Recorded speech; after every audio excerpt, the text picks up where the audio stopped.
The evidence of giants that existed upon the earth is astounding. How can we say in modern times that these large beings did not walk the earth? Through ancient civilizations and even the Bible, there are records of accounts of giants. Stay tuned, see what we can unravel on today's broadcast.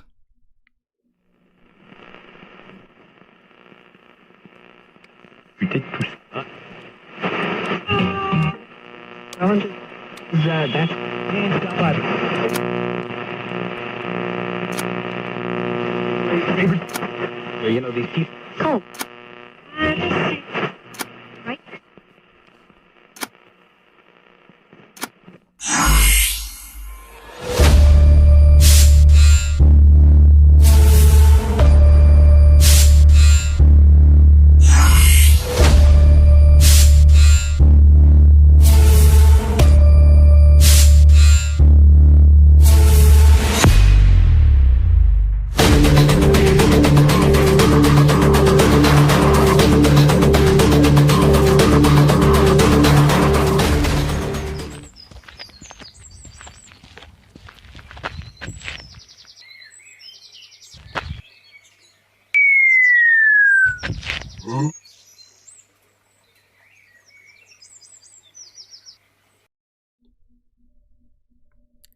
Good evening, everybody, and welcome to FOJC Underground Church. My name is Brian Reece, and I will be your host tonight. I'll be filling in for David. Usually David's right by my side. I'm usually the co-host, but tonight I will be the host for tonight's program. Give a big shout out to Donna and David Carrico for allowing me to do this program. It's one of my favorite topics. Welcome everybody to the program. Welcome everybody to the broadcast. Let me know where you are, where you're from, what part of the world you are from, because we have a lot of different, wide variety of different places on this earth where people listen to FOJC. So give us a big shout out, hit that like button, let us know where you're from in the chat, share this thing out, subscribe. It helps with the FOJC and fighting against the algorithm, which is very complex in this day and age. But please share this out, and welcome to the program. I'm glad to be part of this.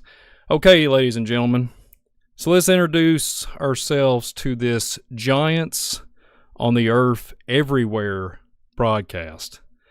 So this is one of those topics where the evidence is astounding by why there's such a huge cover-up, right? That academia seems to be have their tentacles in everything. Like in every single thing, the biggest question is, what does the government know? Like, what's going on? What's the Smithsonian know?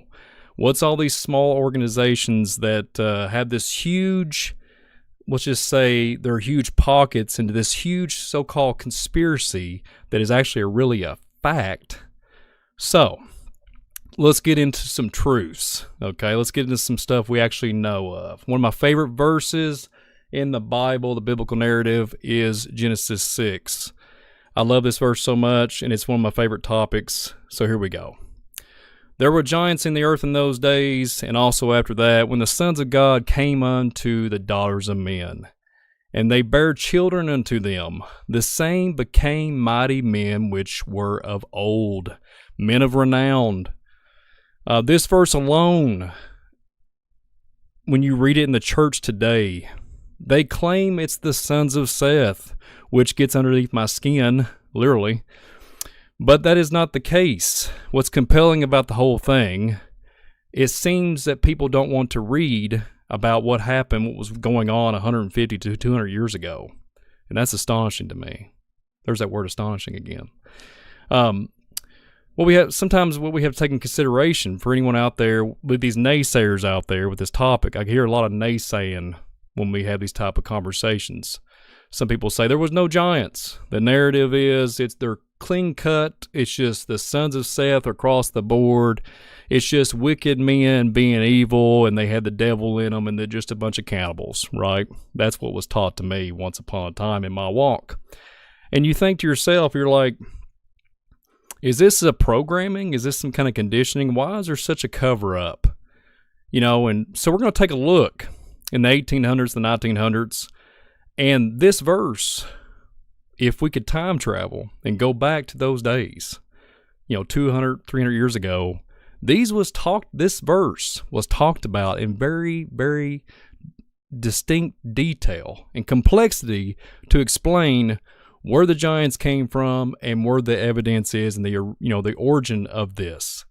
And the pulpits today, it seems like they literally just shrug it off, and it doesn't even hold any kind of value anymore. And that just baffles the mind in general to me.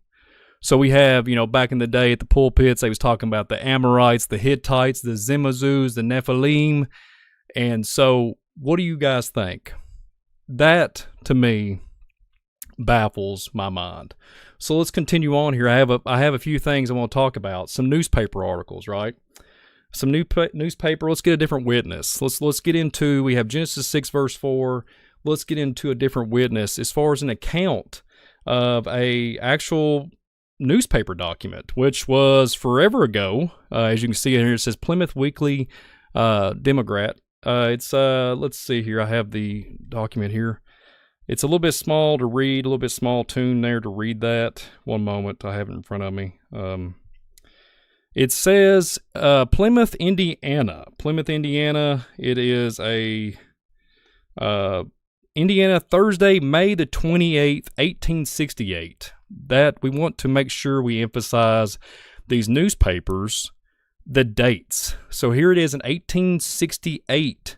It talks about here, when you see this part of this article here, this little section here, it's talking about the giants of antiquity, of originally a phenomenon. They was talking about the Norfolk giants and other entities and other things at that time. And they're talking about the Pangonian giants, right? The Pangonian giants, a lot of people don't know that actually was a thing that happened in the Pangonian giants. Was a very, very well documented event.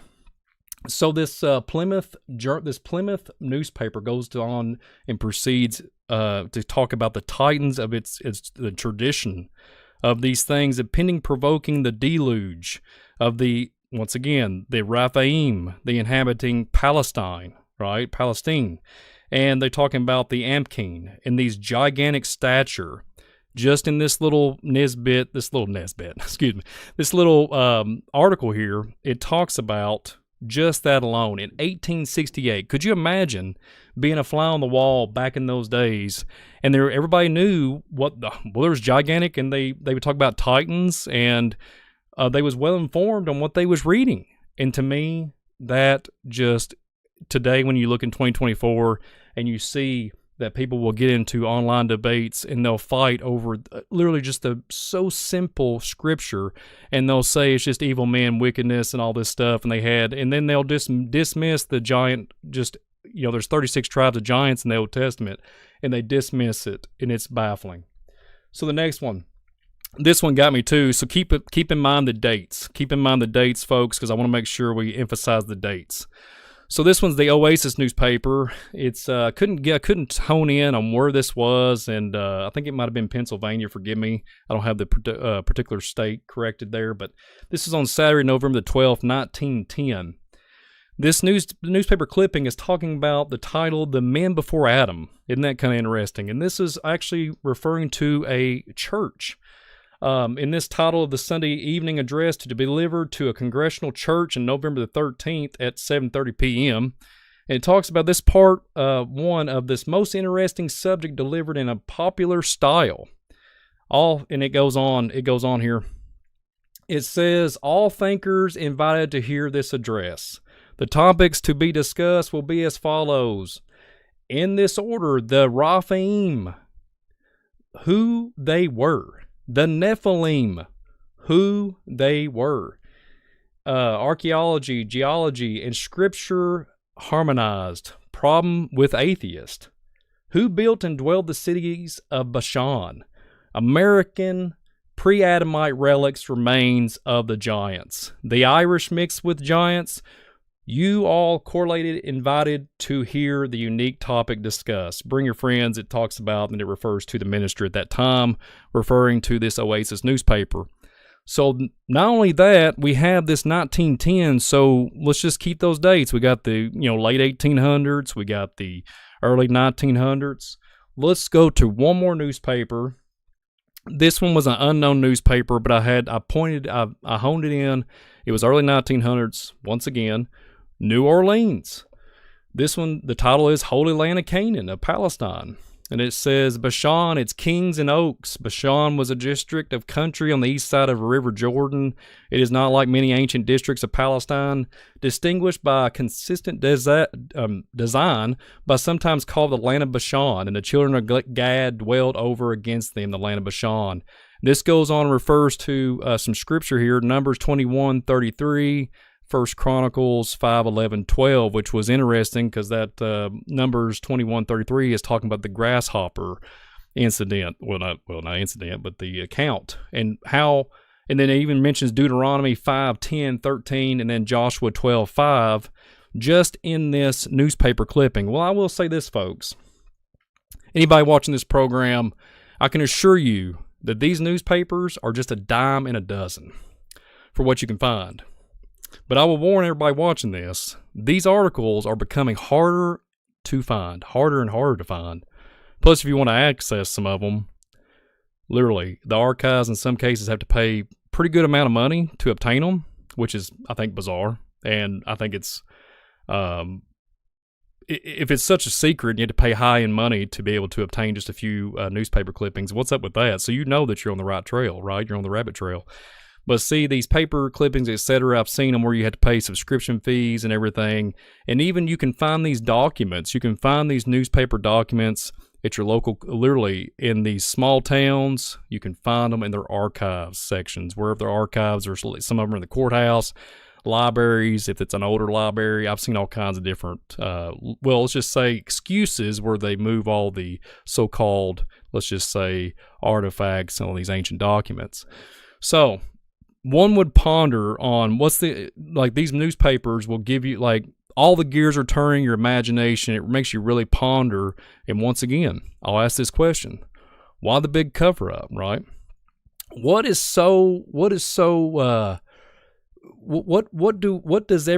the government and what does these institutions have to gain from keeping the public in the dark on this? So we got these giant skeletons. We have the conditioning of the public to a false narrative. What is that? So, a lot of people don't know this, but we're going to get into a public figure. There's a public figure that is very well known. We studied it in school when as a young child, and even up to today, they still talk about this gentleman. Let's talk about this public figure. We know who it is. The old public figure, the politician, the president of the United States at one time. We got Abraham Lincoln. So Abraham Lincoln was born on February the 12th, 1809 in Laro County, Kentucky. So we have this public figure here. There's a lot of rumors, and I got some Indiana friends out there. There's people debate this all the time. It's kind of funny, but hey, you just can't make it up. But Laro County, Kentucky. A lot of people think that he was born in Indiana, but that's not true. He was born in Kentucky, then moved to Indiana. But the interesting part is he is born in Kentucky. So hold that thought, because this Kentucky topic is going to come back up in the program here in a little bit. So, something to take in to note, right? And let's get back on the nephilim and the giants. Did you know that Abraham Lincoln, written down, and supposedly from what I have heard in the speech, he did a speech on the topic of the mysteries of the Niagara Falls. And I come across this like maybe 2 years ago, a year ago, or something. Maybe it was about a year and a half ago, 2 years ago.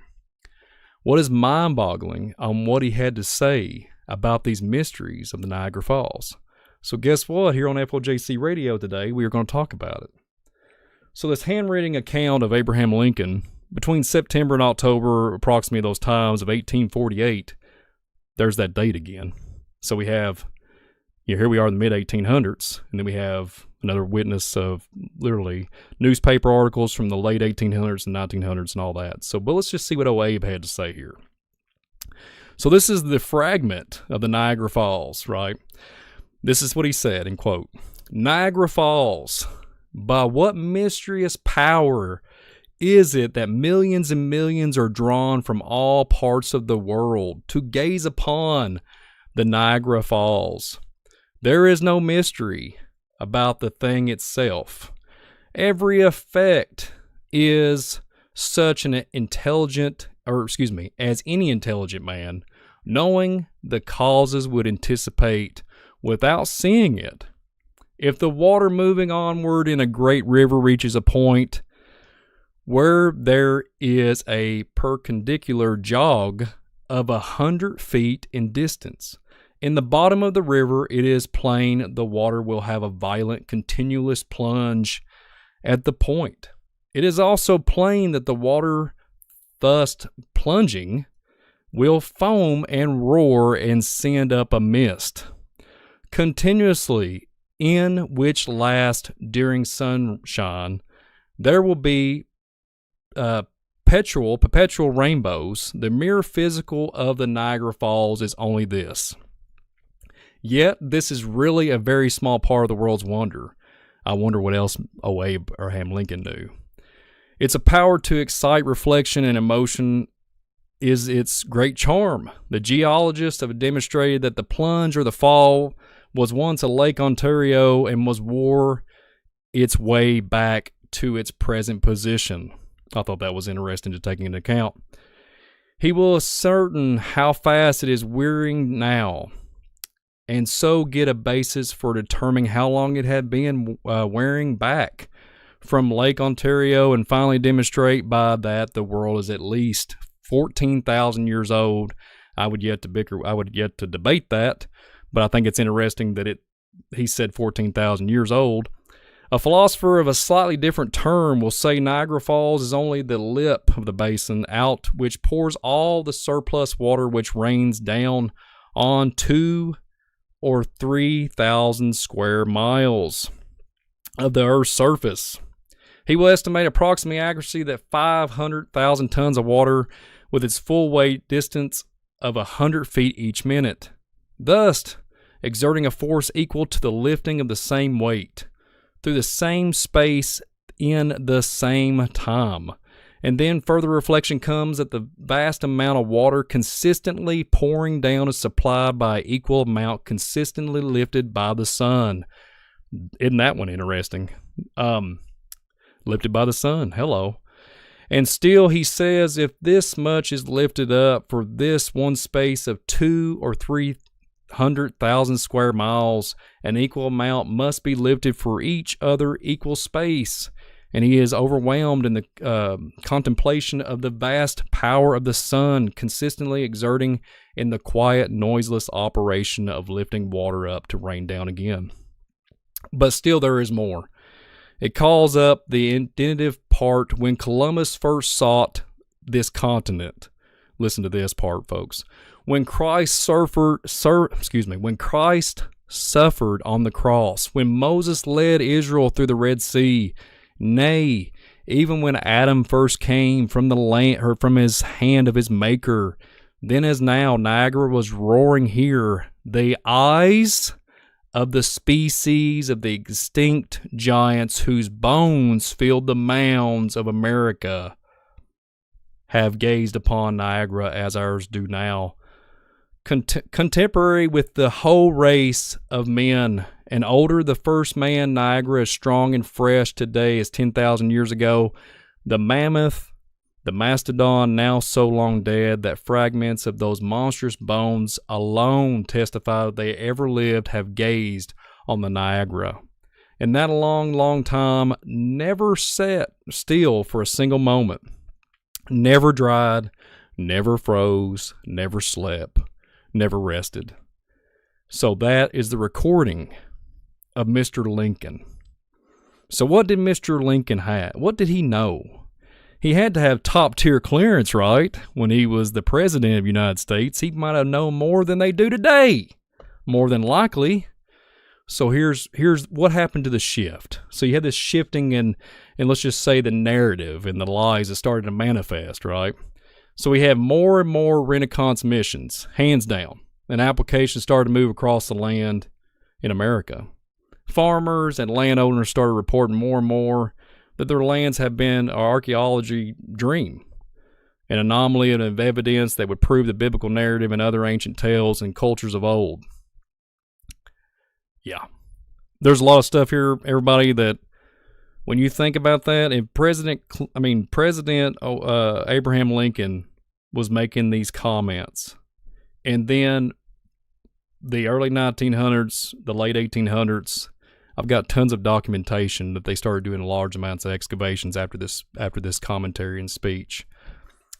So, hence in the early 1800s, the great earthquake that happened in the Madrid, and then all these discussions and discoveries, right? So we have, proofs of small resets. We have, this is a huge topic for me that I'm getting ready to mention. When you have the Tartarian Empire cover-up, I will say that, but today I'm going to be bringing up some more interesting topics and a few books here in a little bit that's going to blow your mind. And to understand what has went on in our past, right? It seems that the powers that be want to move and shake info, right? And they want to fabricate lies and deceit and spoon feed. They want to spoon feed us in different takes and move our minds away from biblical truths. Let's just face the facts. Legitimately.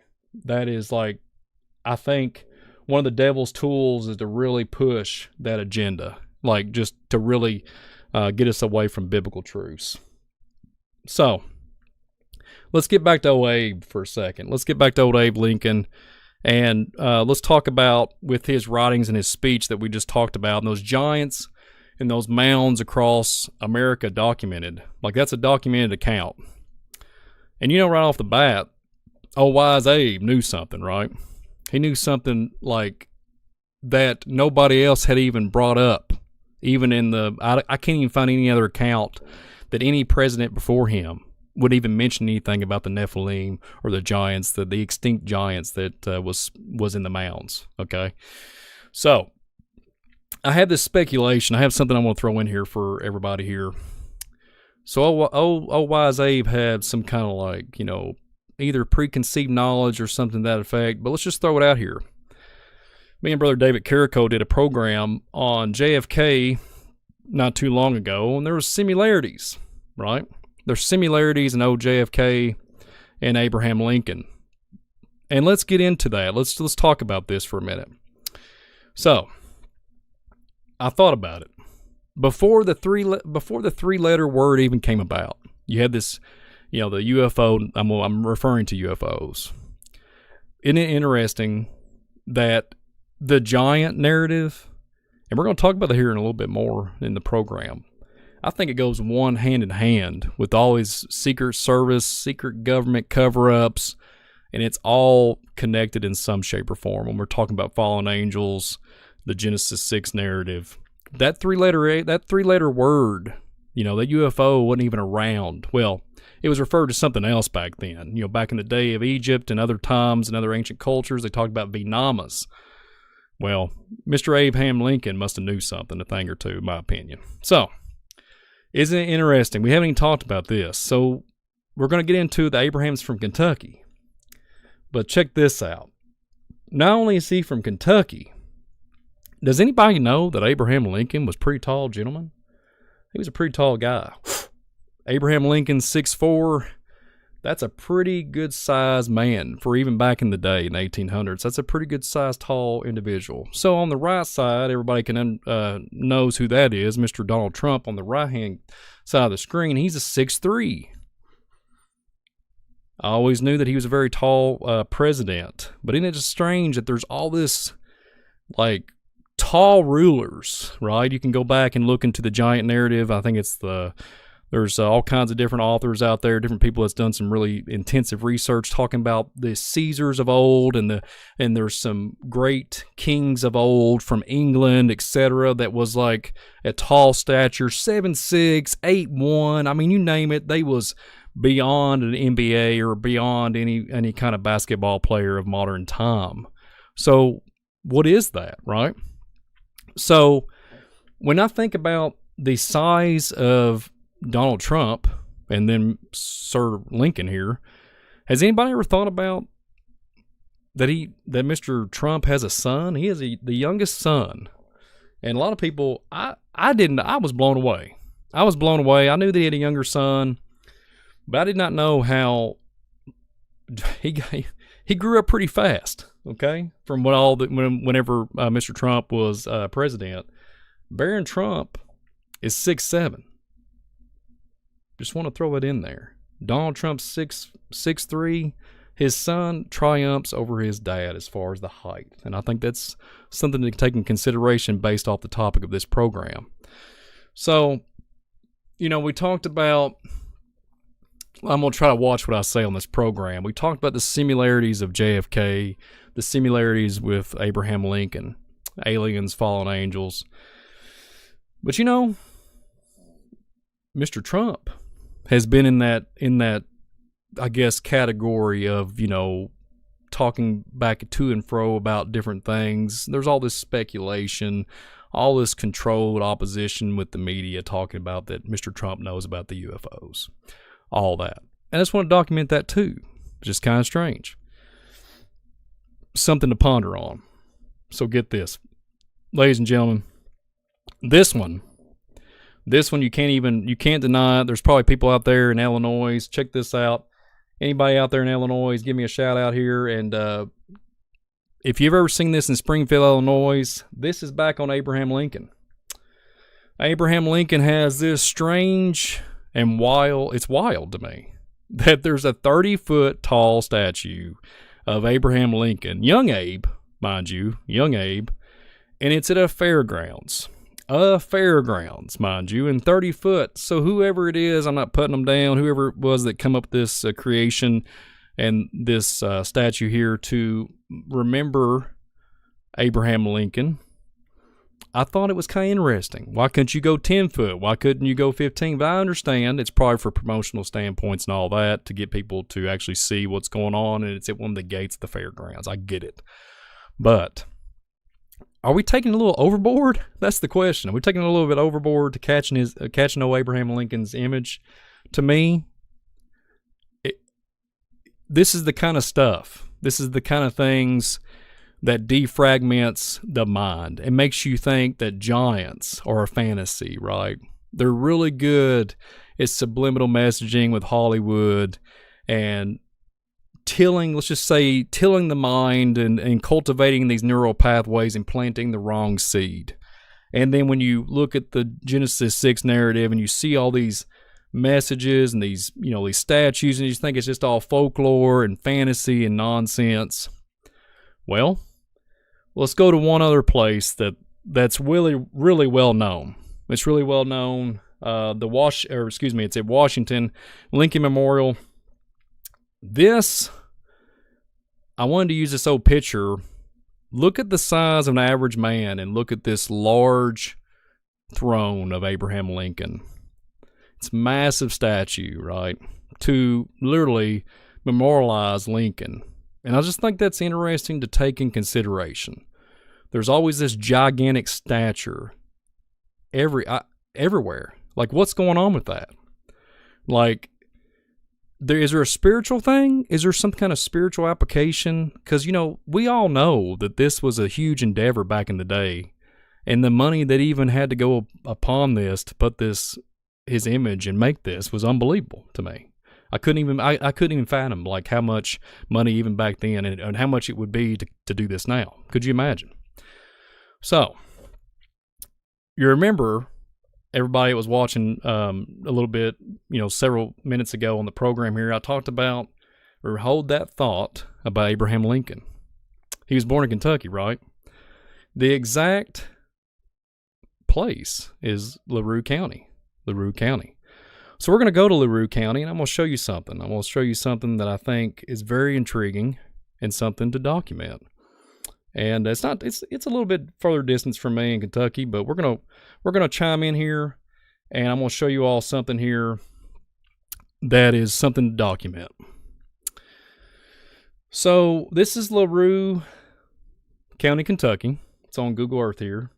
Hodgenville, Kentucky. But you all know if you've all followed anything that I do on Visual Disturbance channel or anything I've done here on FOJC, I'm a big fan of Google Earth, and I try to navigate around through things. I always try to find intriguing things. But this one stumped me. And I had to go there. So we're at Laro County, Kentucky. Let's zoom in.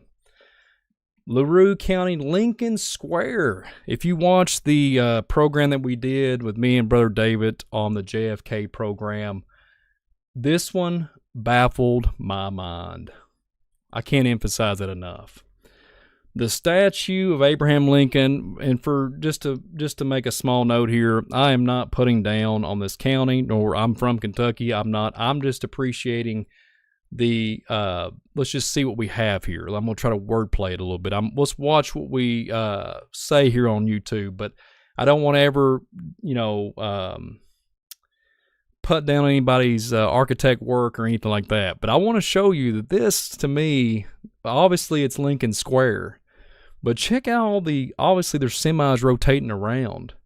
But I've said this a bunch of times. You see these type of random circular streets all over England, all over Paris, Spain, all over the place that they do this.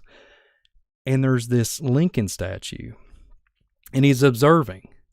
Well, lo and behold, you have these four corners, right? And almost, if you get into biblical cosmology, I'm going to leave it at that. But if you get into biblical cosmology, you look at all these different, let's just say, plane of existent maps, the topography back in the day. You got four corners. You got something here. It looks, there's north, west, south, and east. But then you have Abraham Lincoln right here. And we're going to zoom in. So something I will note when we go into the street view. Okay, I'm going to go into the street view. I'm going to zoom right in on here. So you see Abraham Lincoln here, and you see this whole town square, right? So I looked at Laro County.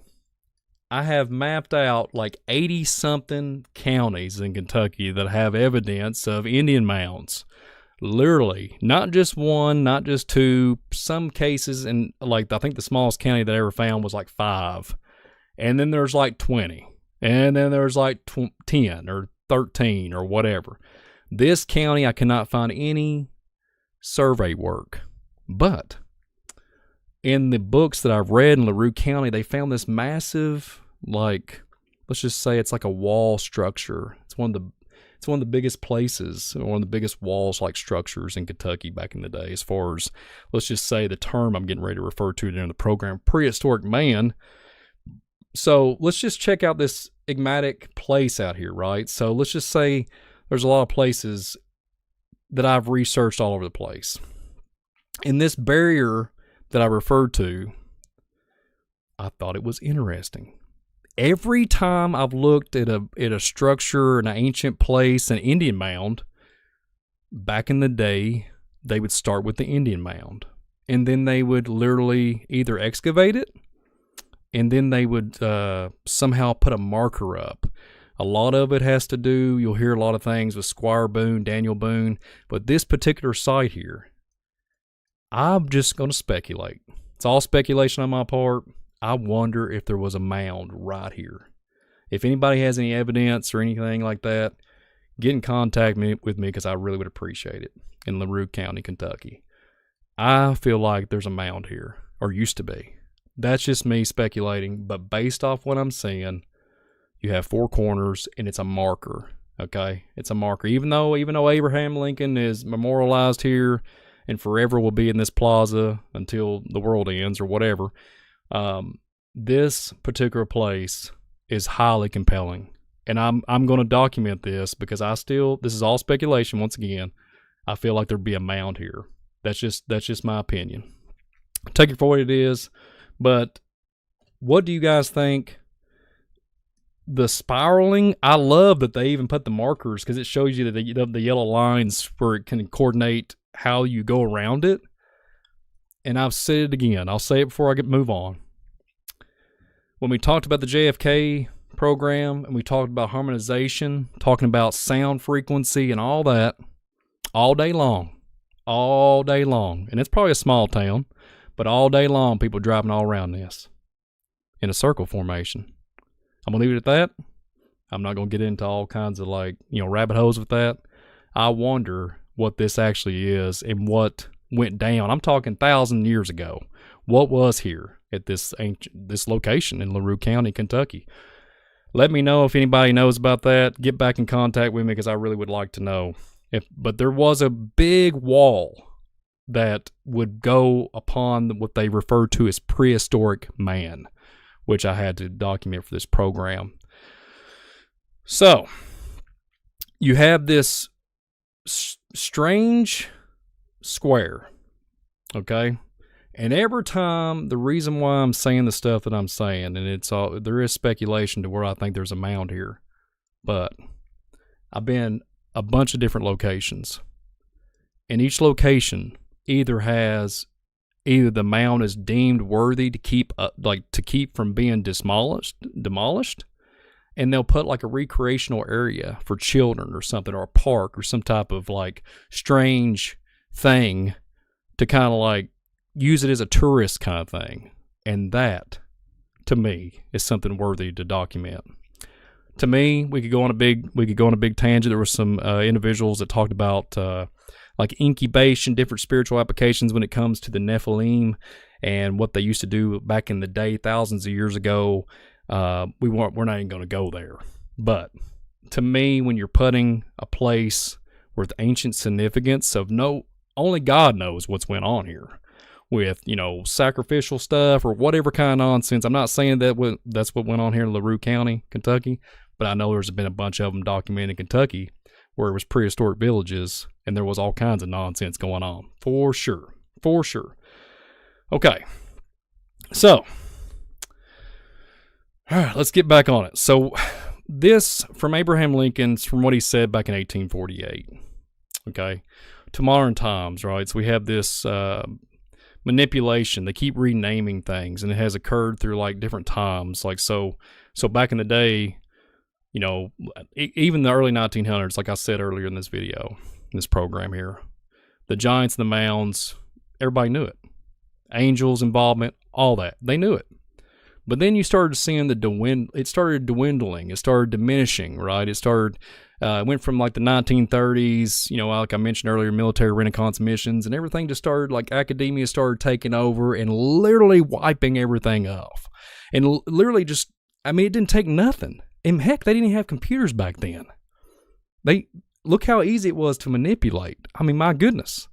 So, not only was they teaching the Nephilim and the giants back in the day, but guess what? And lo and behold, we have the sons of Seth. So the sons of Seth is a huge thing. Me and Brother David did a program on that too, not too long ago.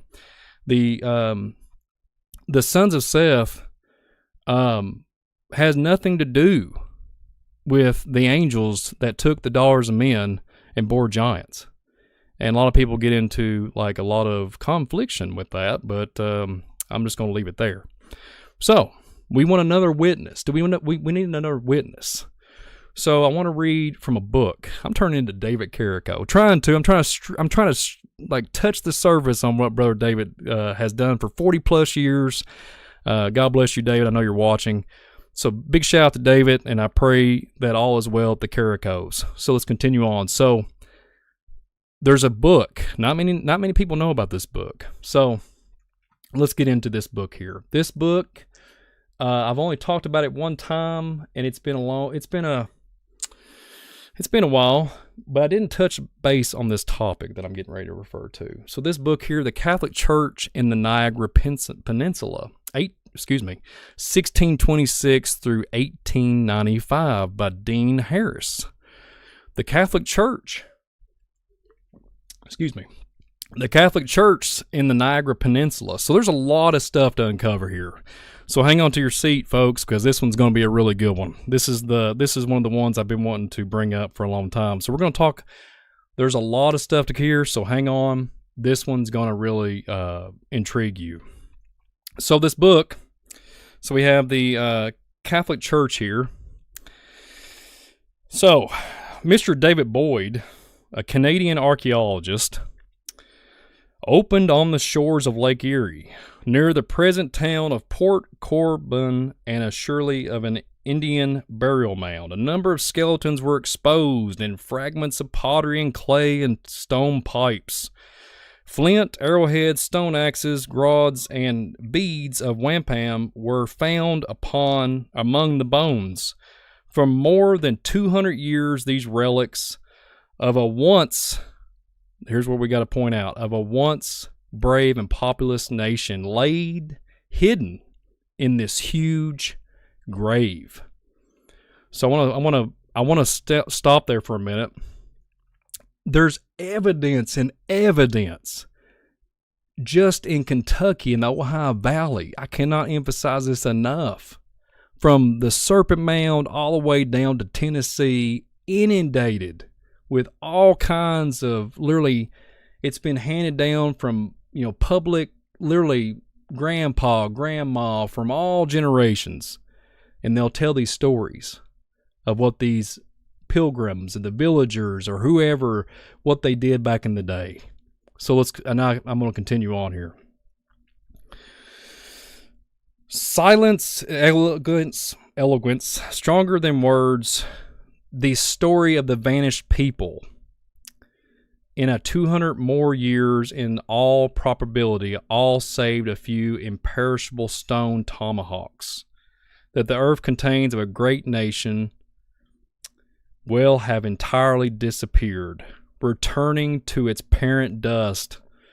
Archaeologists and students of prehistoric times almost unanimously agree that before the occupation of this continent by the American Indian, another race of men more populous and civilized possessed the land. The great mounds of Mississippi Valley, Indiana, North Ohio, Wisconsin, the carved pipes, the copper and the iron weapons, and delicately wrought ornaments found in these mounds. Keep that in thought, folks, for the ornaments. I'm going to get back to that here in a second. The fortifications constructed on a geometric lines indicate a knowledge of engineering, points to an order of civilization much in advance of that of an Indian of history. So once again, remember when I said earlier, resets, small pocket resets. What's going on? John Pounders, David Carrico has done a very awesome job, an intensive job on very complex on the Tartarians and the Tartars. Is what I'm reading here, is that something to do? Is there something here to tie in, maybe, that there's some type of advanced that triumphs that's above, that was beyond the Indian culture? But hey, I will tell you this. My neck of the woods, they just deemed it Indian right off the bat. And I'm not putting down the Indian culture at all. I have Indian blood in me. The problem is, who was here before them? And the Indians will tell you that. The Indians said, in all kinds of different locations, we just come and set up shop because these sun worshipers or whoever it was had advanced technology. We just set up shop because, hey, it was inhabitable. We could sit back and it was just these cities was evacuated. Let's just go in here and set up shop. I digress. Let's continue on. So we have these mounds. Let's get back on these mounds and fortifications tell us that along prior to obliterated forest and the Indians who roamed them at the time, there existed another people gifted with many of the characteristics belonging to the nations of civilized tendencies. Before the Indian hunter wandered, there o'er the great river valleys were foreshadowed. With their ancient forest nations dwelled in those valleys, practicing arts, rites which involve many germs of civilization. We're going to refer to Mr. Wilson's Prehistoric Man, but on that, this ancient people constructed levees to hold in check, to utilize the waters of Wabash of Mississippi for the purposes of agriculture and irrigation. The number of mounds left by them suppresses belief. More than 10,000 tumuli and the 10,000 enclosures have been found in the state of Ohio alone. After a careful study of these works, it is impossible to resist the conviction that these builders possess considerable knowledge of science and defense. Science and defense. Wow. And just to throw this in here, Star Force is coming. Star Force is coming. I'm just making an announcement. Me and Brother David are going to be doing a Star Force program, which I think, which this book is referring to, is exactly what they're talking about with this ancient science and defense. So, their number and magnitude and their regular lines in which they were constructed led up to the conclusion that the builders were a very numerous and powerful people. I guess that shows that there was nephilim that we're referring to that was great and powerful, of great stature, that dominated the lands with fear tactics and everything, and with all kinds of military applications way back in the day. Why don't you go ask them back in Numbers when they talked about that, when we can get into that, what we referred to earlier in the biblical narrative. So let's continue on. The Great Mound of Cahokia, a truncated pyramid between East St. Louis and Alton, is 90 feet in height, while its square size are 7 to 500 feet respectively. On the south side of the mound was a trellis, 150 by 300 feet, approached by a graded way. Its flattened summit was 200 by 450 feet, and its construction ingeniously must have been used. This mound could not have been built without a knowledge of regular scales of measurement and instruments for determining the angles, squares, and circles. Furthermore, if the tablet was found in the Mound of Ohio be genuine, and many good authorities claim it to be so, then the mound builders must possess an alphabet or held intercourse with the people who did. They also, who would appear possessed with an accurate system of weights from the arms of the skeleton found in one of their tombs, were taken bracelets of copper of uniform size, weighing preciously 4 ounces.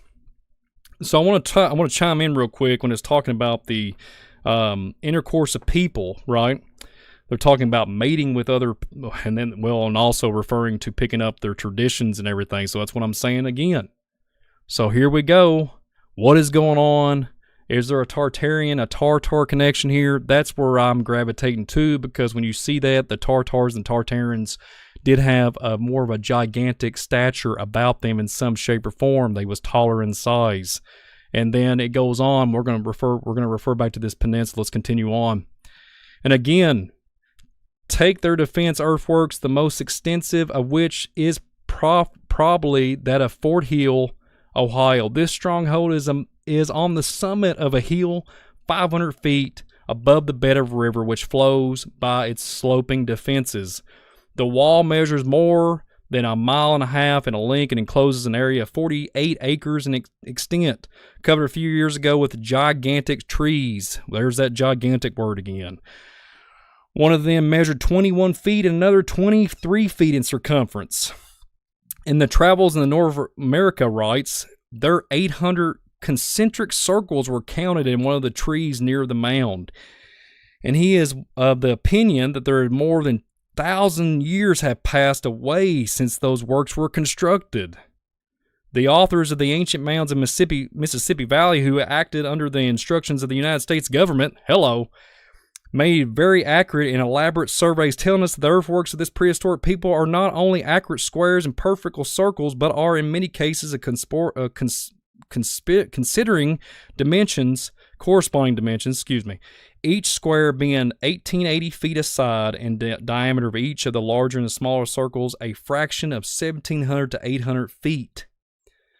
They added that the core response could not the result of an accident, but goes to prove that these ancient people possess a standard of a measurement, means of determining angles, instruments, and knowledge of their use.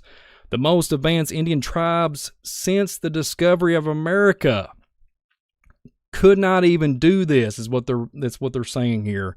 And an intellectual development as they possessed by these people. This is unheard of, what they're referring to in this Catholic Church in Niagara Peninsula. So what is that? So what do we have here? Do we have something here, knowledge of a particular characters? We got some fallen angel manipulation. What do we have here? Do we have the sons of God literally coming in and giving knowledge? What is this? I can only speculate. Let's continue on what we're reading here. The most skillful engineer of our own day, writes the author of the Prehistoric Man, will find it difficult without the aid of instruments to lay down the accurate square on the scale of some of these described enclosing in the area 4/5 of a mile circumference. Circles of modern dimensions might indeed be constructed as long as the possible describe them by the radius. But with such works measuring 5,400 feet or upwards of a mile in circumference, these ancient geometrics must have instruments and a minute means of measurements arcs, for it seems impossible to convince or accurate construction of figures on such a scale.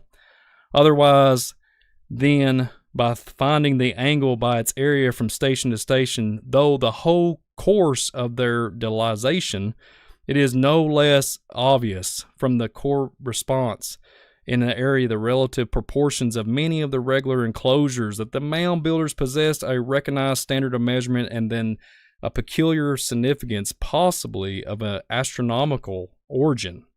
What was attached to certain figures of certain forms and dimensions, that they possessed a cruel knowledge of military engineering and evident from the remains of their fortifications, walls, and ditches. How, for example, shall we account for the existence of their graded ways like unto that of it's totally, let's just use the word, I shouldn't use it, unnecessary. I'm going to use that word. Continue on this book because we got a lot to cover. Here an avenue have been excavated leading up to the considerable height. A trellis after trellis have been the height of 80 and a width of 215. From earth taken from the approach, high embankments were constructed on each side of the ascent. With few years were covered with trees of enormous size. Where, further on, the earthworks were thrown up, which in the construction point to knowledge of defense engineering. Clark's works on the North Fork of Point Creek in the Silicon Valley embraces on the main defenses and uniform rectangular outworks of the area of 127 acres. Here the bed of the river was changed to allow the builders freedom to carry the original design into amid of the complete circuits of the walls, when in 1842, there's that 1800s again, excavations were made in their works. Valuable remains of ancient art were brought to light, including fragments and carved ivory, many pieces of sculpture. Here's one, folks. This will get you going. Me and Brother David we do a program, the Cities Lost in Time program. Our first one was Chichen Itza. I'm going to read what it says here. You can't make this stuff up. They found this in the mound. They found coiled serpents chiseled out of stone and overlaid with a sheet of mica, which I'm going to be bringing up here in a little bit. A sheet of mica, coiled serpents chiseled out and overlaid with a sheet of mica and copper. Hold that thought. That makes you think of some Quetzalcoatl, some snake symbolism there, right? Bizarro world, and the stuff that's went on for hundreds of forever since the beginning of time. Could you imagine finding this artifact and this type of stuff? In which I will continue on. I have seen a bunch of stuff here in Kentucky, but this certain incident here, oh my, let's continue on. Mr. Squire remarks that the amount of labor expanded into the construction of this work was impressive. The embankment measures 3 miles, 1 length, and carefully computed shows that, including mounds, not less than 3 million cubic feet of the earth were used in its construction. On the Little Miami River, Ohio, is a work having a circuit of 5 miles embankment, 25 feet in enclosure area that would give protection to 60,000 men. The Great Mound of Miamiburg, and 68 feet high and 852 feet in circumference, while the Grave Creek Mound of Virginia is 70 feet high and would require a chain 1,000 feet to griddle its base. We have seen these mounds, writes the American topographer Flint, which would require the labor of 1,000 men employed on their canals, with all their medical aids, and to implode of their labor for months. We have more than one hesitated in the view of one of these huge mounds where there were not really a natural hill, but they were uniform so placed in reference to adjacent country, and they're conforming to a so-called unique and similar there no eye hesitates long in referring. them to a class of artifact erections. To this day, there are traces of military fortifications left by the ancient people through central New York, northern Ohio, extending from Indiana to the banks of Wabash. These prehistoric man made abode. The sun-dried brick mixed with brushes. They wrought in copper, silver, and lead. That's interesting, the silver and lead. And their evidence that they were understanding the smelting of metal and iron. Copper axes, bosses of ornaments, spearheads, bracelets, and rings with strange characters marked upon them have been recovered from their mounds. So, let's continue on. It talks about this one in Ohio in 1969. Was uncovered large circular ornaments by a sword belt composed of copper overlaid with a thick plating of silver. Two or three pieces of copper tubing were also found, filled with iron rust and copper rivets or nails. Mr. Squire says these articles have been critically examined, and it is beyond doubt that the copper bosses were absolutely plated, not simply overlaid. Interesting. With silver. Between the copper and the silver exists a connection such as it seems to me could only be produced by heat. And admitted these genuine relics of these mound builders, it must at the same time be admitted these possess a difficult art of plating one plate upon another.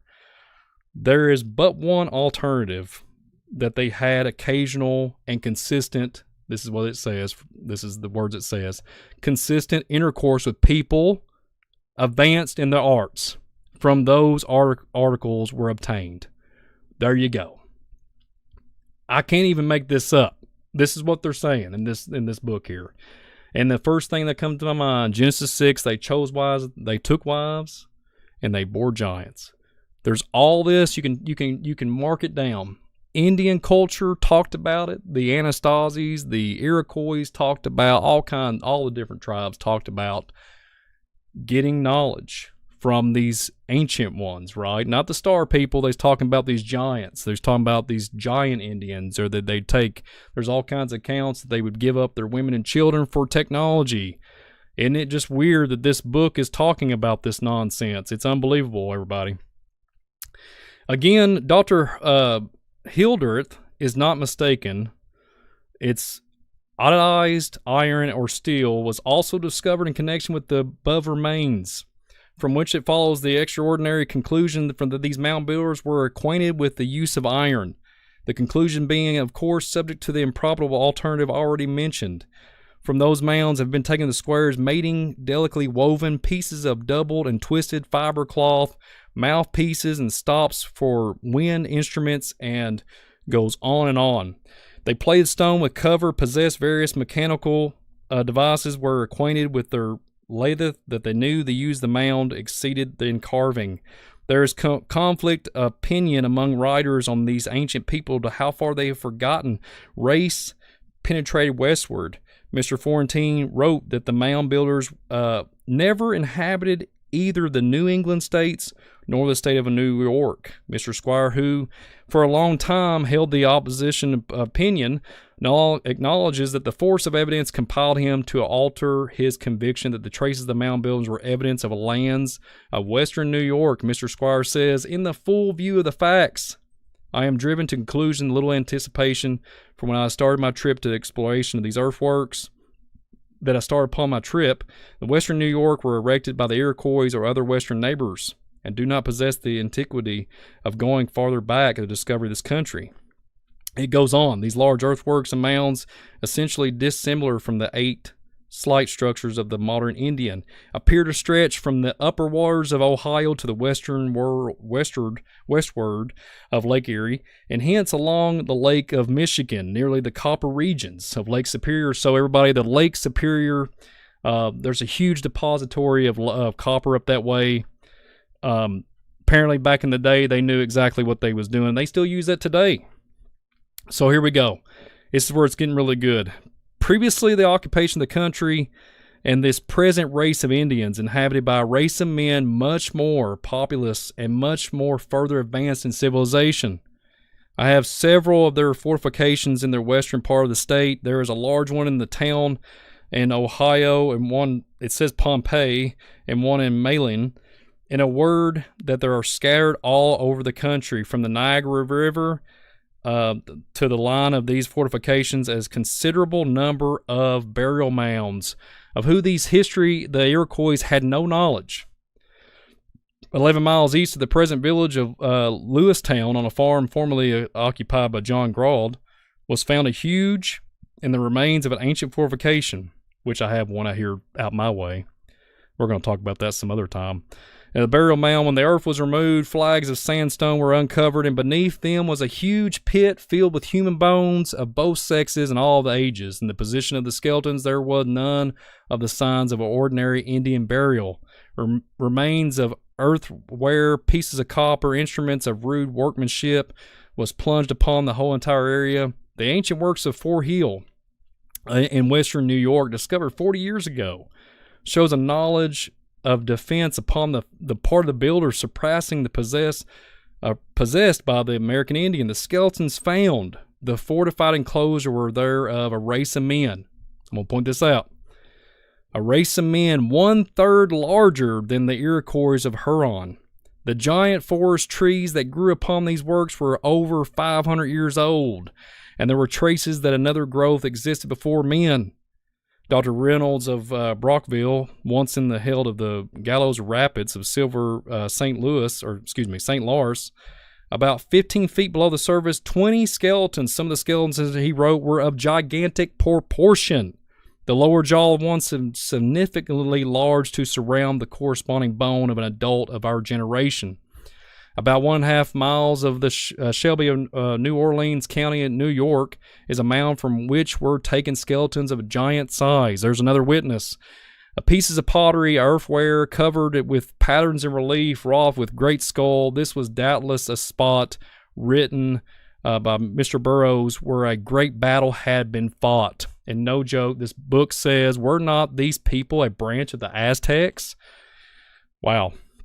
In the year 1809, one of the ancient fortifications on the middle branch of Buffalo Creek, 3.5 miles from the village of Aurora, was plunged of a copper plate 12 inches broad and 16 inches long. Upon it were graven characters extending in a whole length, which have not yet been deciphered. That was back in this time, so my goodness. Could you imagine what they could do with AI and what they could translate now? That it's a mysterious import will ever be known and scarcely be accepted. The language of this race, like the race itself, is unknown. I mean, my goodness. Like the Palagwal hieroglyphics, or those on the walls of the Temple of Philo at the first cataract, that's what it says, cataract of Nile. It has defiled the ingenious scholars and awaits the birth of American and all the unreal, revealing the secrets. Not only that, there's another place in 1847. Minnesota Mining Company discovered abandoned mine. It goes on, talking about provoking the mine and opened it up, worked there by a race of men who knew the value of copper for decoration ornaments and all the other purposes. And the American Indian, before coming of the French, knew nothing of copper, iron, or any other metal than stone. These ancient copper workers had opened the mines for 100 miles along the southern shore of Lake Superior on the Isle Royal centuries. It goes on. Lying in the east of the Kinawal Point, the rich iron district of Mica is what appears to have been the ancient bed of river carp. And about 10 feet above the present level of a channel, various implements of weapons of copper were found. Later, trees grow on this deposit, and the evidence of antiquity seemed not less obvious, but then the relics include knives, spear, and lance heads, and arrowheads, some of which were an ornament with silver.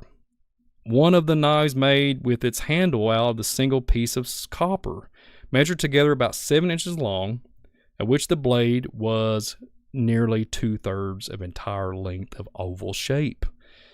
They went on in a Minnesota mine that the Smithsonian Institution, like we mentioned earlier, of course they always got their tentacles and everything.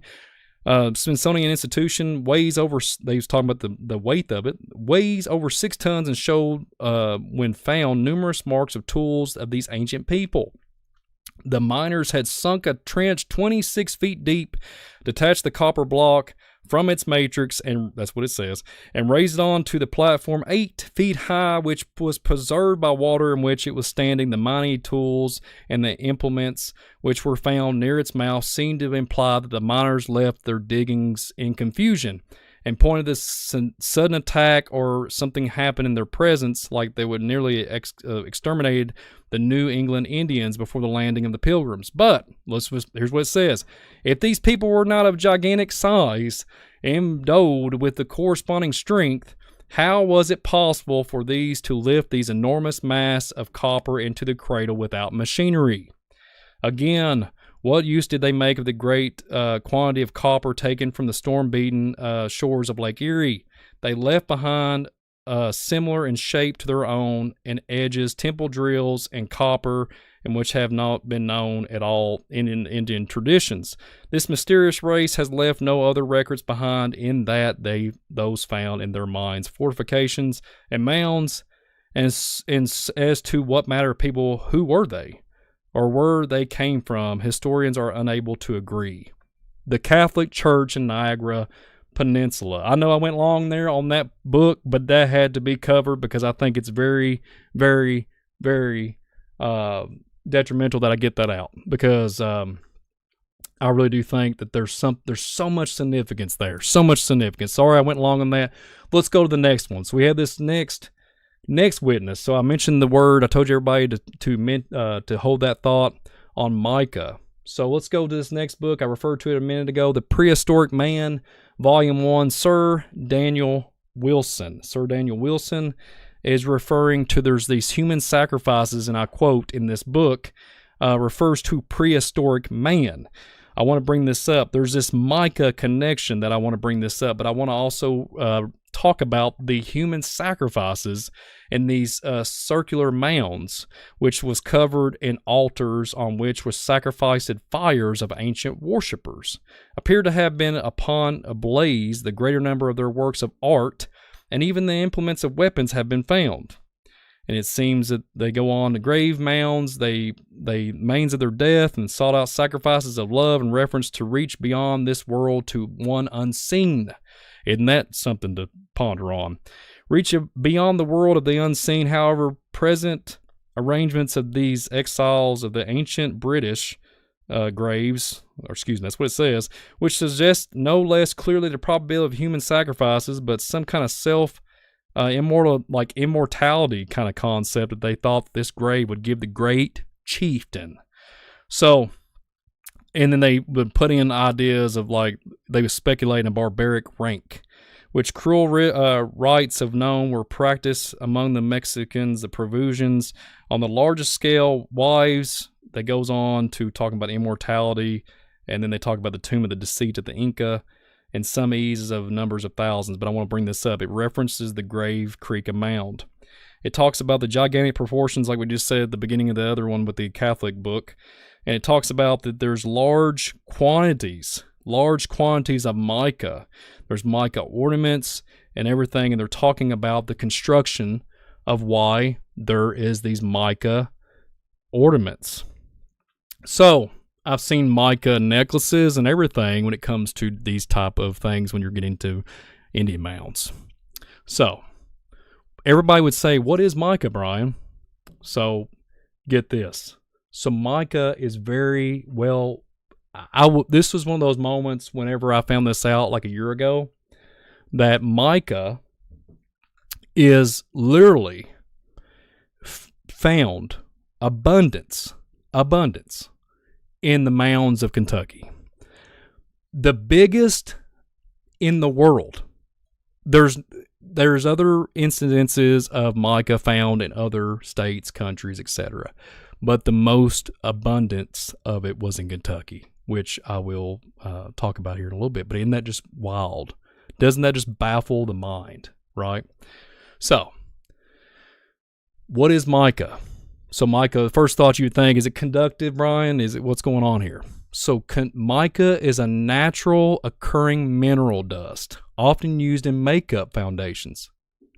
I said it, makeup foundations. And Brother David and John Pounders, they do an awesome job in the Book of Enoch Go look at the Book of Enoch, and it talks about what cosmetics and makeup, where that comes from. Isn't that kind of interesting? I'm just throwing that out there. A filler in cement and asphalt. And here's where it gets really interesting. As an insulation material in electrical cables to this day. It's an insulator material. So mica has a good thermal conductivity due to photons. No joke. But it doesn't have a significance for free electrons to be a good conductor of electricity. Therefore, mica is a bad conductor of electricity. But I wanted to bring this in because why? Why does the Mounds of Kentucky have the most abundance of mica? What is that? What's going on? Like, why is mica the most profound, area in Kentucky? What's going on there? What's up with that? So, to me, and if we're using it today, obviously we know that there's minerals, cobalt, rock asphalt. There's all kinds. Kentucky's got it. I promise you. These ancient people was teaching people how to do this. And that book, going back to the Catholic, with the Catholic one with the Niagara Peninsula, also they knew of a race of people. One of you bet me? They taught whoever how to insulate these. I can only speculate on why the Mounds have abundance of mica here in Kentucky. I can only speculate. So, if you're just now tuning in, if you're just now seeing this, you're saying, well, Brian, you're rambling on here and going on. And if you're still a skeptic of the giants and their existence, let's get into Kentucky. Let's go to one. I'm gonna keep going. I've got a lot of time here, and stay tuned, folks. Get your popcorn, get you an extra cup of coffee, because we're going down the giant narrative realm today. And welcome to the program. So, speaking of Kentucky again, we're gonna go to another witness. Lewis Collins' Historical Sketches of Kentucky. It's a historical Kentucky, Volume 2. No joke. In quote, I will read from this. And this is close to my neck of the woods, and it's kind of personal. It's kind of a personal thing. Let's get into it. So there's several mounds of remarkable size in this Madison County. But the most profound one, is ancient cemetery of race of giants on 5 high points, right? The burials of prehistoric inhabitants uncovered the skeletons of giants, the femur, the tibia, the skull, the inferior maxillary bones, so large when compared with the size of the late John Campbell. And guess how tall old John Campbell was? You can't make this stuff up. John Campbell was 6'4". 6'4" at this account. It goes on. The jawbone, the inferior jawbone of this size of this giant in the cemetery, old John Campbell, is recorded here as he took the whole jawbone of the entirety over his own flesh and all. Like shoulders, knees, and toes, okay? The whole thing. So if that's not a witness, I don't know what is. And that, Lewis Collins can't even make this stuff up. In Kentucky, just one account. That's just one account. So, continue on. We're going to stay in Kentucky for a while too. So, we have. If that's not to convince that there's giants once roamed the earth, let's go a little deeper. So this location, the Cemetery of Giants, no joke. This location that we're referring to here in the Lewis Collins book, speaking of Trump again, I'm not making this up. The word on the street several years ago, Mr. Trump, not Donald Trump, but there was another Trump, his son, not his youngest son, I think it's his oldest son, was inquiring about this land that I just referred to. No joke. So, what is that? What is going on with that? Why is that even a thing? Why are we even having this conversation? And I'm telling you, and I will say it again, it is a powder keg of knowledge and agriculture dream, the lands that are in my area. It will baffle your mind. And like I said at the beginning of the program, astonishment wouldn't even be the word. If you're out there and you say there's nothing to do in this world, I promise you there's plenty to do. There is plenty. There's a little inside humor. There is plenty to do. If anybody's out there and thinking there's nothing to do in this world, go giant hunting. And if you come to Kentucky, maybe come find me if I'm available, and we'll go hunting for the mounds. A little sarcasm there. So I'm going to read from a book. I've never read from this one. This is a book called The Glimpses of the Historic Madison County, Kentucky. End quote. I'm going to read from here. A lot to read here too. We're going to talk about copper armor, which I have a lot to talk about. There's copper armor excavation sites all over the place, and there's not been one person tell me why there's copper. Not an archaeologist, a pantheologist, anybody that can forge armor, or a blacksmith. They cannot tell me why there's copper armor. But I did have my answer earlier from the Lake Superior, how they acquired abundance of copper. But I digress. Let's go on here.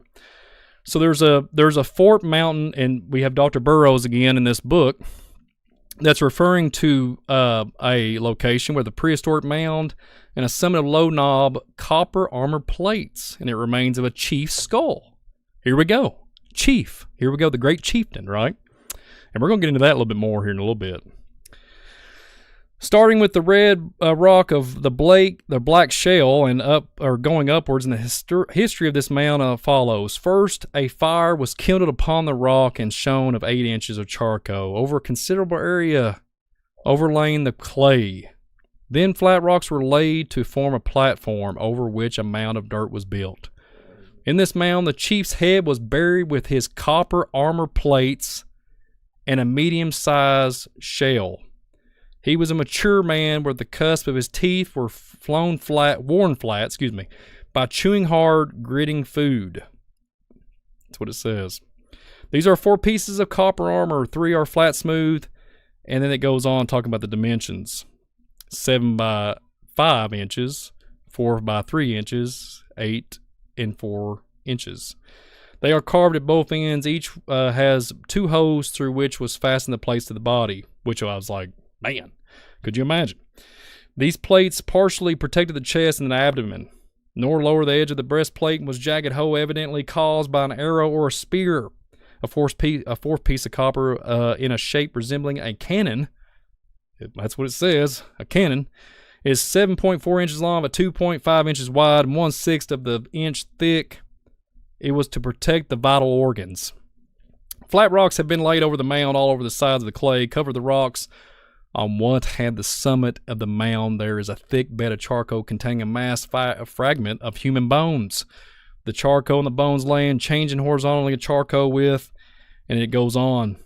No bones were where the fire had extended further. The group of victims had apparently been burned on the chest of the mound. The entire mound was been covered by clay and a large limestone rocks brought from the valley before were placed on the surface. It goes on. Talks about these mounds, talks about all these mounds and these fortifications. I'm gonna move on a little bit, but we're gonna get into the really, really interesting spots of this. So we want to get that context of what is going on. What's the evidence of these ancient books? Literally, they're not ancient, but what's these evidence of these scholars and these explorers back in the day? What did these professors, whoever these people are, what did they find? And I'm going to get into it. And what's so interesting, I will tell you this, these people's names, I know a lot of these people and their ancestors, no joke. It is so weird. It is so weird, the names and the people that are still around to this day. So I continue on here. So, French Tipton mentions mounds all over Madison County. He found that many burial places in northern Madison and near the Tage Creek area. The extraordinary quality. The burial mound was extraordinary quality, which I'm going to mention this. There's a particular mound that had a sarcophagus. That were walled and engraved 6 feet below the ground level, 4 feet above.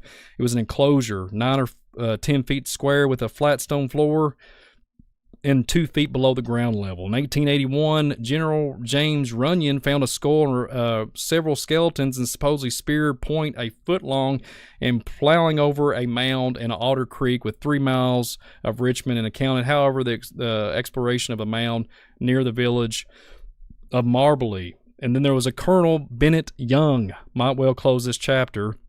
Bennett Young was a prominent civilian of Louisville. And it goes on talking about the newspaper at the time when this particular event happened with these excavations. So what we have here is not only what they say here, 18th, 19th of the July, I visited Madison County, second time in the explorations. The county is undoubtable the richest in the mounds of all the counties in the state. Some mounds are a marvelous, not only symmetrical, but of size. The one, and it goes on talking about another location in another one.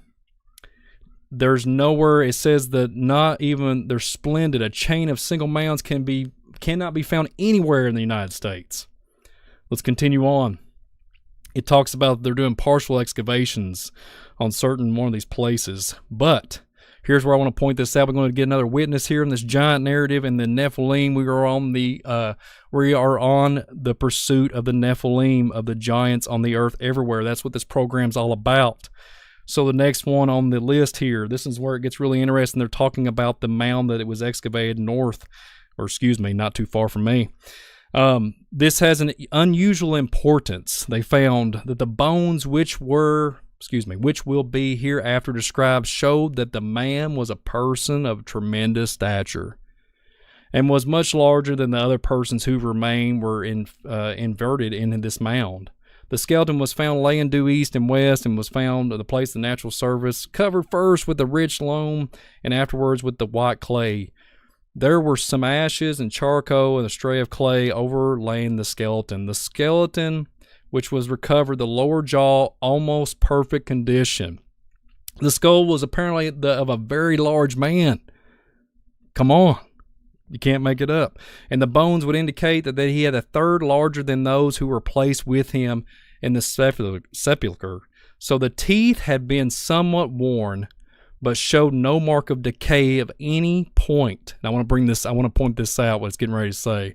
Although this man had likely been buried for 500 years. So we have a gigantic stature gentleman, a tremendous stature, gigantic, got teeth worn down, or, it's got perfect teeth, all it's somewhat worn, but it's going to go on to it. But we have this 500, they're claiming at this point of excavation, they're dating it, that he had been buried for 500 years. So, it wasn't that long ago. His teeth were now so beautiful and white that they would command the admiration of any dentist of our period. And while the bones showed the effects of decay, as soon as exposed to the atmosphere which taken from the ground, they were solid and perfect. Near his head was placed a stale ornament. Unfortunately, it was stuck by a pick and broken, but both pieces was preserved near his toes, and any pendant made of a white stone, which had not been able to resist decay. It goes on. It talks about limestone and board, and it talks about these 6 spearheads standing on the end were placed between the feet, and immediately opposed his face was a square white stone. The evidence have been used. They're talking on and on about the way it was positioned, what was going on, the ceremonial concept. The 2.5 below the surface on the south side, we found another skeleton, the bones of which indicate a man about 5 feet 10 inches. So here's the thing, folks. Yes, there's mounds. Yes, Indians resided there. But they still worship the great chieftains, is what they refer to. These great, gigantic stature, massive burial sites. They would put people at the circumference of the base of the mound, and this is what they're referring to, a 5'10" gentleman. The thigh bones and part of the skull and the teeth were well preserved. The enamel of the teeth was so bright, and on this day was sorrowing friends had deposited his body in the top of the tomb. Charcoal and ashes. It goes on, talks about the preparing this character. Okay, so it goes on. Let's continue on. So this it talks about these people, the substance. It said, here's one that really blows my mind. Here and there, small fragments of mica were picked up. The substance is said to be always found in Kentucky mounds, like I referred to earlier, and it was believed by these people to have some mysterious power of influence in connection with the dead. So, folks, Anybody out here watching FOJC Underground Church? What is going on with that? What kind of nefarious thing are they even portraying? What is going on? There's a spiritual application. And they're admitting it right here in this book. The first skeleton discovered was clearly that of a man of distinction. Right, here we go. The manner of marking the spot of the secular was particular and unusual, and the three fleshers, the gordex, the pendant, the pipe, and the arrangement of the spear point from the showing the unusual honor have been shown to this mound builder of such proportions. They're talking about the gentleman here. I weighed 190 pounds, and I am close to 6 feet high, and yet the lower jaw could be easily put over the outside of the mind, or the gentleman. And his thigh bones and skull made it absolutely sure that he was at least 7 feet high. His fingers and toe bones maintained the same extraordinary proportions. So this so-called skeleton was wider in stature also, probably a lot larger than a linebacker in the NFL. Northeast of the Great Mound, there was a great man of a mound, and 2 feet higher we came upon another skeleton. The man was an ordinary size. Here's where it gets really weird. About 5 feet 10 inches high, and the method of the burial demonstrated how far less in appreciation. There was flints and depositories of that, and they was talking about the ranking, like he ranked lower. A little further east of the skeleton was found, and the top of the mound was located. But most of the curious of all these treasures were a mound of 2 copper beads. There's always this copper incorporation. They were 8.5 feet below the surface of the southwest quarter of the mound. And not in the connection with any remains. We saw 3, and they're welded together with these like bead in a hole through the center of like they attach them. And it goes on, it says composed of Lake Superior copper. I mean, it's literally, here's the witness of the Lake Superior, and hammered out into a straight bar and then bent around the stone welded. The most wonderful feature of these beads was the extraordinary accident, and one of them, the string which was held, had been perfectly preserved. All indications the mound had several hundred years old, and how through all the ages this section of this thread holding this bead was perfectly preserved was a marvel. But under a microscope, the fiber and the thread is well defined. It was appearance of being made of linen of some bark. It was being carefully preserved and submitted for inspection to such experts and care to examine. The last thing on this book that I'm going to refer to, here's where it gets really interesting, and I know David and John did a time travel program. Here we are going to reference Trump one more time. This one will get your wheels a-turning. So everybody out there, hang on to your seat. This next part is kind of baffling. If anybody's watched the Time Travel Midnight Ride on Now You See TV, I suggest you all go back and watch that. It's really a good one. So here we go. What appears to be a fragment of a king's pipe was found near him on the right side. Here's what's really interesting. It has in it a black substance resembling, they say, nicotine. And then it goes on, I shall submit this to an analyst. They're like uneasy about it. Hoping the suggestion they will turn out to a correct opinion of the deposit in the pipe stem. So they're like questioning what that black substance was. And I'll tell you this, there was a black substance found in sarcophaguses in Cairo, Egypt, just recently. Thieves and the Egyptian government, they all said it was the blood of the gods. Let that resonate in your mind. Let that settle in your mind for a little bit. Some doubts have been raised that these earth mounds of central Kentucky being placed the secular of these long lost race.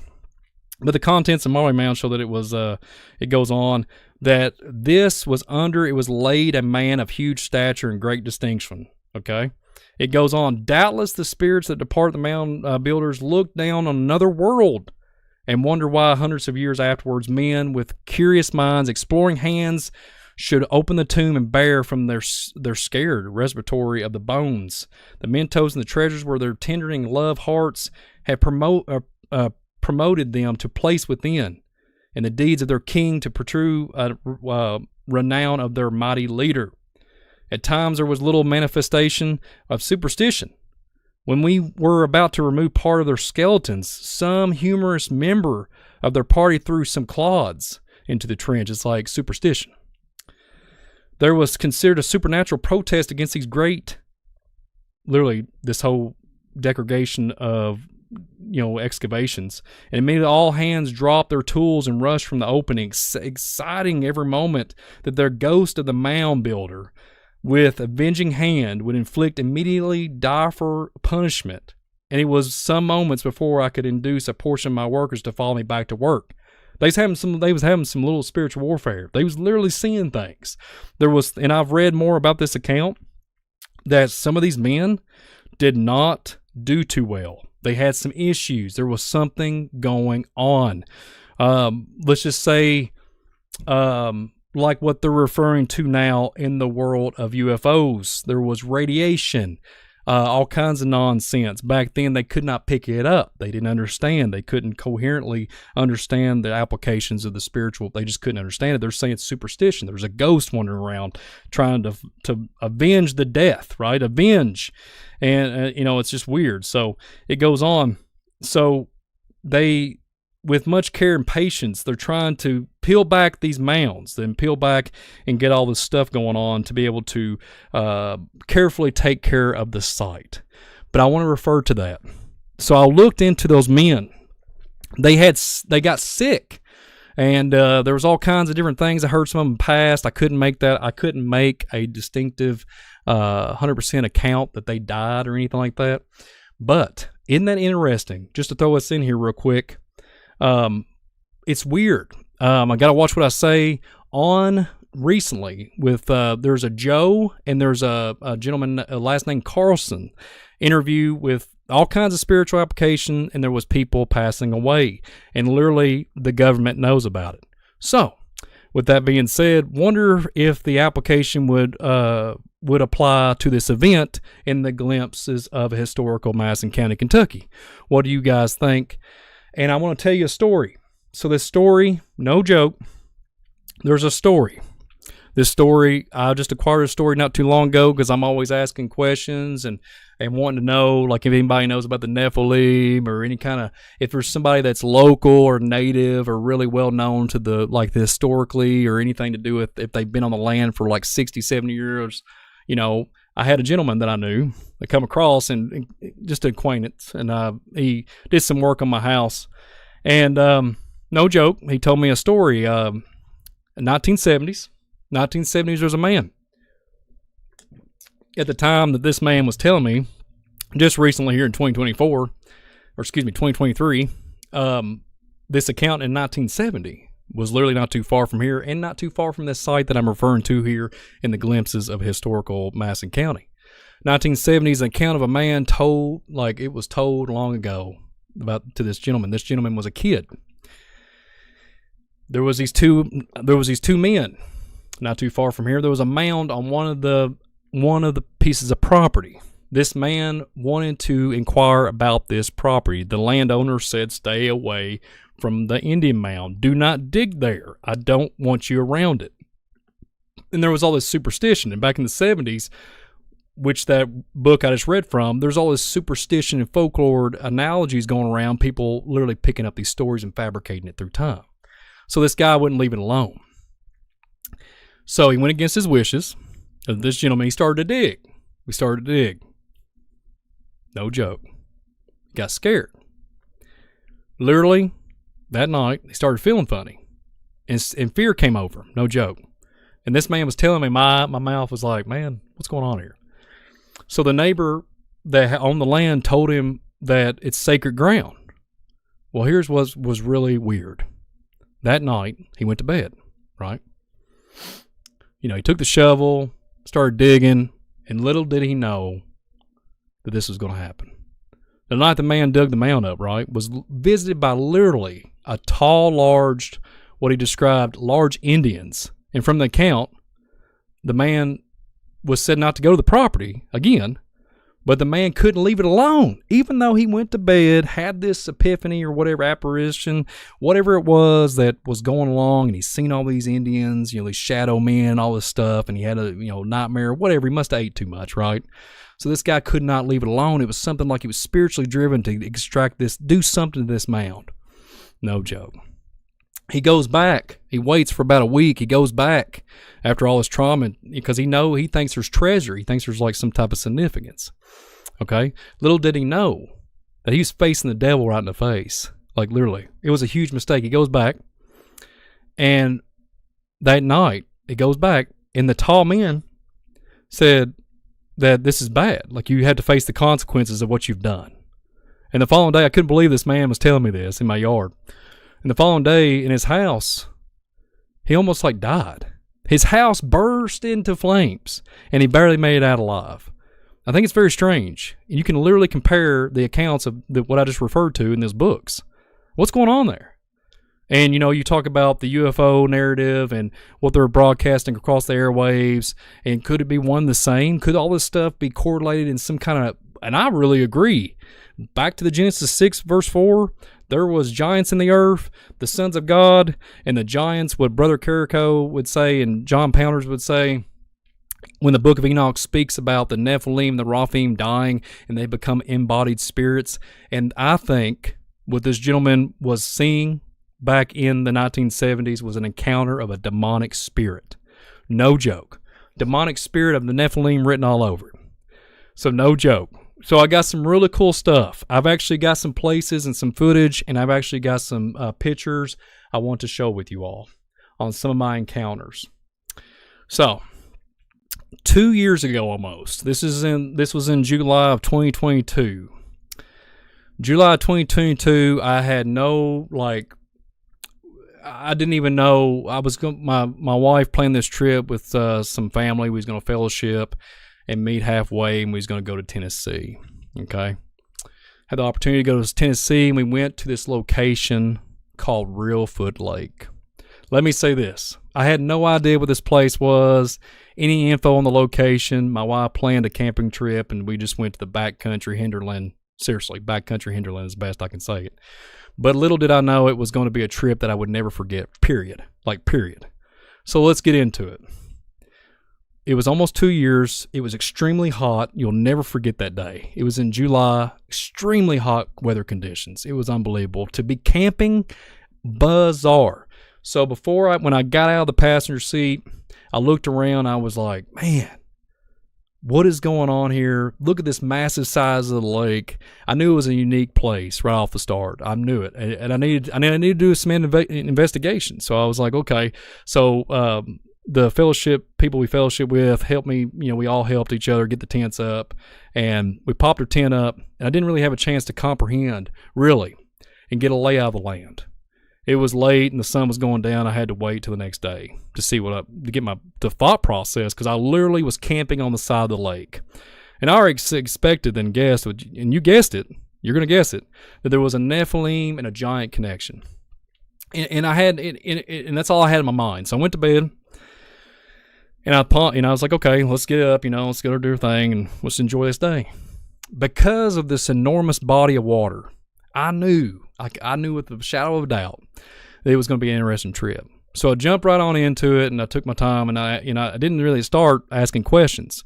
So we went to this location. I kid you not, this place it's a beautiful place. I just knew that there was significance, and somehow I just knew that I was driven, that God literally supernaturally had me there. It was just so strange. So no joke, you're going to laugh. So the next day we went to this local Dairy Queen. No joke. As you can see, it looks like something out of Time Machine, but literally this place, 1950s, 1960s, it's like a nostalgical dream. Nostalgic Central is what you should call it. The town was so small. This is the only thing that I could really resonate with modern conveniences. I was thinking, man, what is this, So this lake and the farmland was beyond ordinary beauty. I mean, unbelievable. Okay, but the thing that got me intrigued was when my family was sitting down at lunch at a restaurant. This restaurant, literally a brochure and I got the brochure in my hand. I still have it. So the brochure. We're sitting down at this restaurant. Right here, and literally a brochure on the wall. My son reaches over, and he was reading it, and because it's a tourist brochure, right? Brought it to my attention. He said, you think this? You might think this is interesting. So I started reading it, and to my astonishment, I was like, man, what is this information? And it got my wheels turning, right? And I'll show you the brochure too. It says, this is literally the brochure. I got it on, excuse me. I've got it right here. This is my brochure, and I'm going to read from it. So Reelfoot Lake in Tennessee is a very strange place, but I'm going to tell you something. Here's what it says. Here's another witness. So anybody's out there, skeptic, naysayers, here we go. How this lake was formed. Local Native American lore tells that the lake originated when a tribal chieftain, right? This is from the brochure, who was born with a deformed foot and was named Reelfoot. And here's where it gets really interesting. So we're got a deformed foot, and I'm gonna show you where I'm going with this. And then the next line: Reelfoot kidnapped a princess from a neighborhood tribe and hustled her off to his lowland hideout.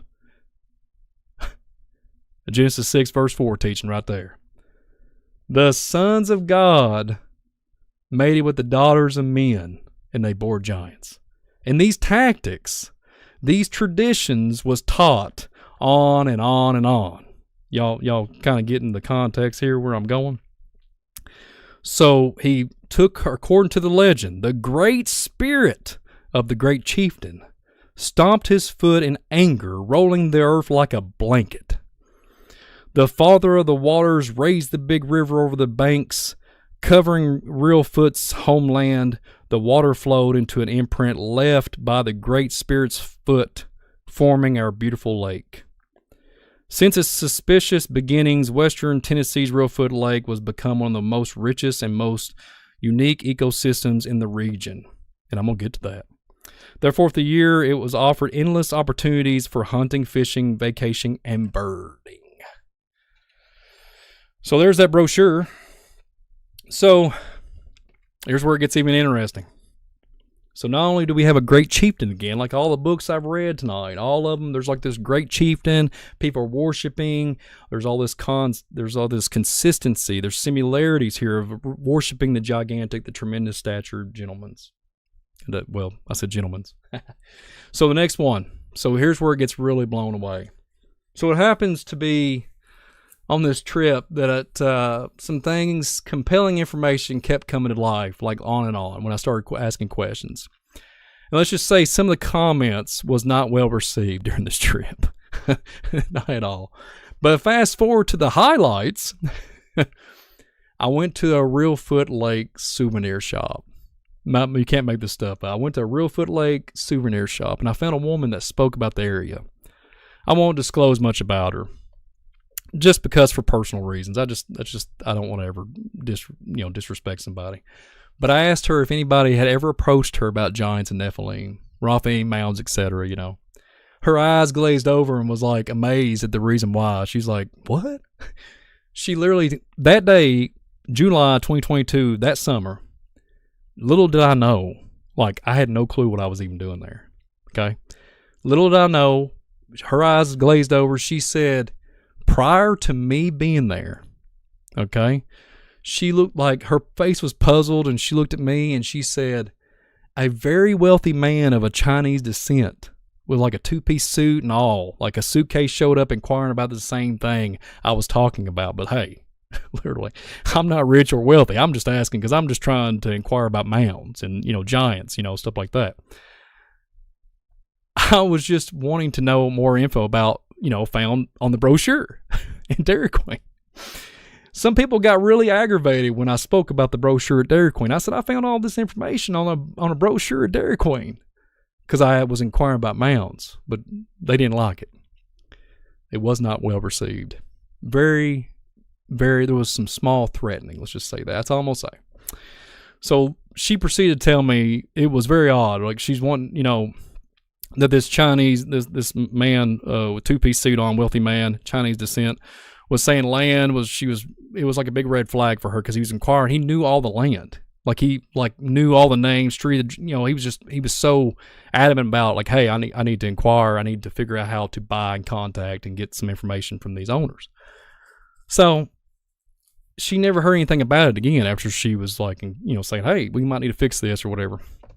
But what was so bizarre about it, anything strange about the natives, right? She wasn't, when I was asking her about natives or anything, and there's like this real very sinister backstory to Foot Lake, so it's like really kind of like shh, hush hush, and I don't even want to elaborate and comment on it, but here's what I found out. So, but what I wanted to stay on with the topic with her was giants. So my question was, after I've heard about that story about the man in a two-piece suit and inquired about nephilim and giants and all this stuff, and supposedly higher distinction of as far as had expensive clothes on, for all I know. I don't know nothing about it. So I asked her this one question, and I said, by any chance, are you local from here? And she said, yeah, I've been born and raised here. So I was like, all right.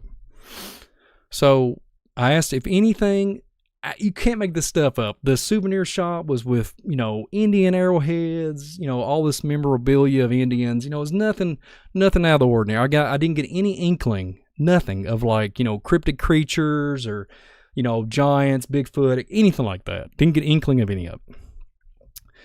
So I asked her, here's the question I asked her. Since the great chieftain had a deformed foot, I asked her, did she know of anybody that had a birth defect?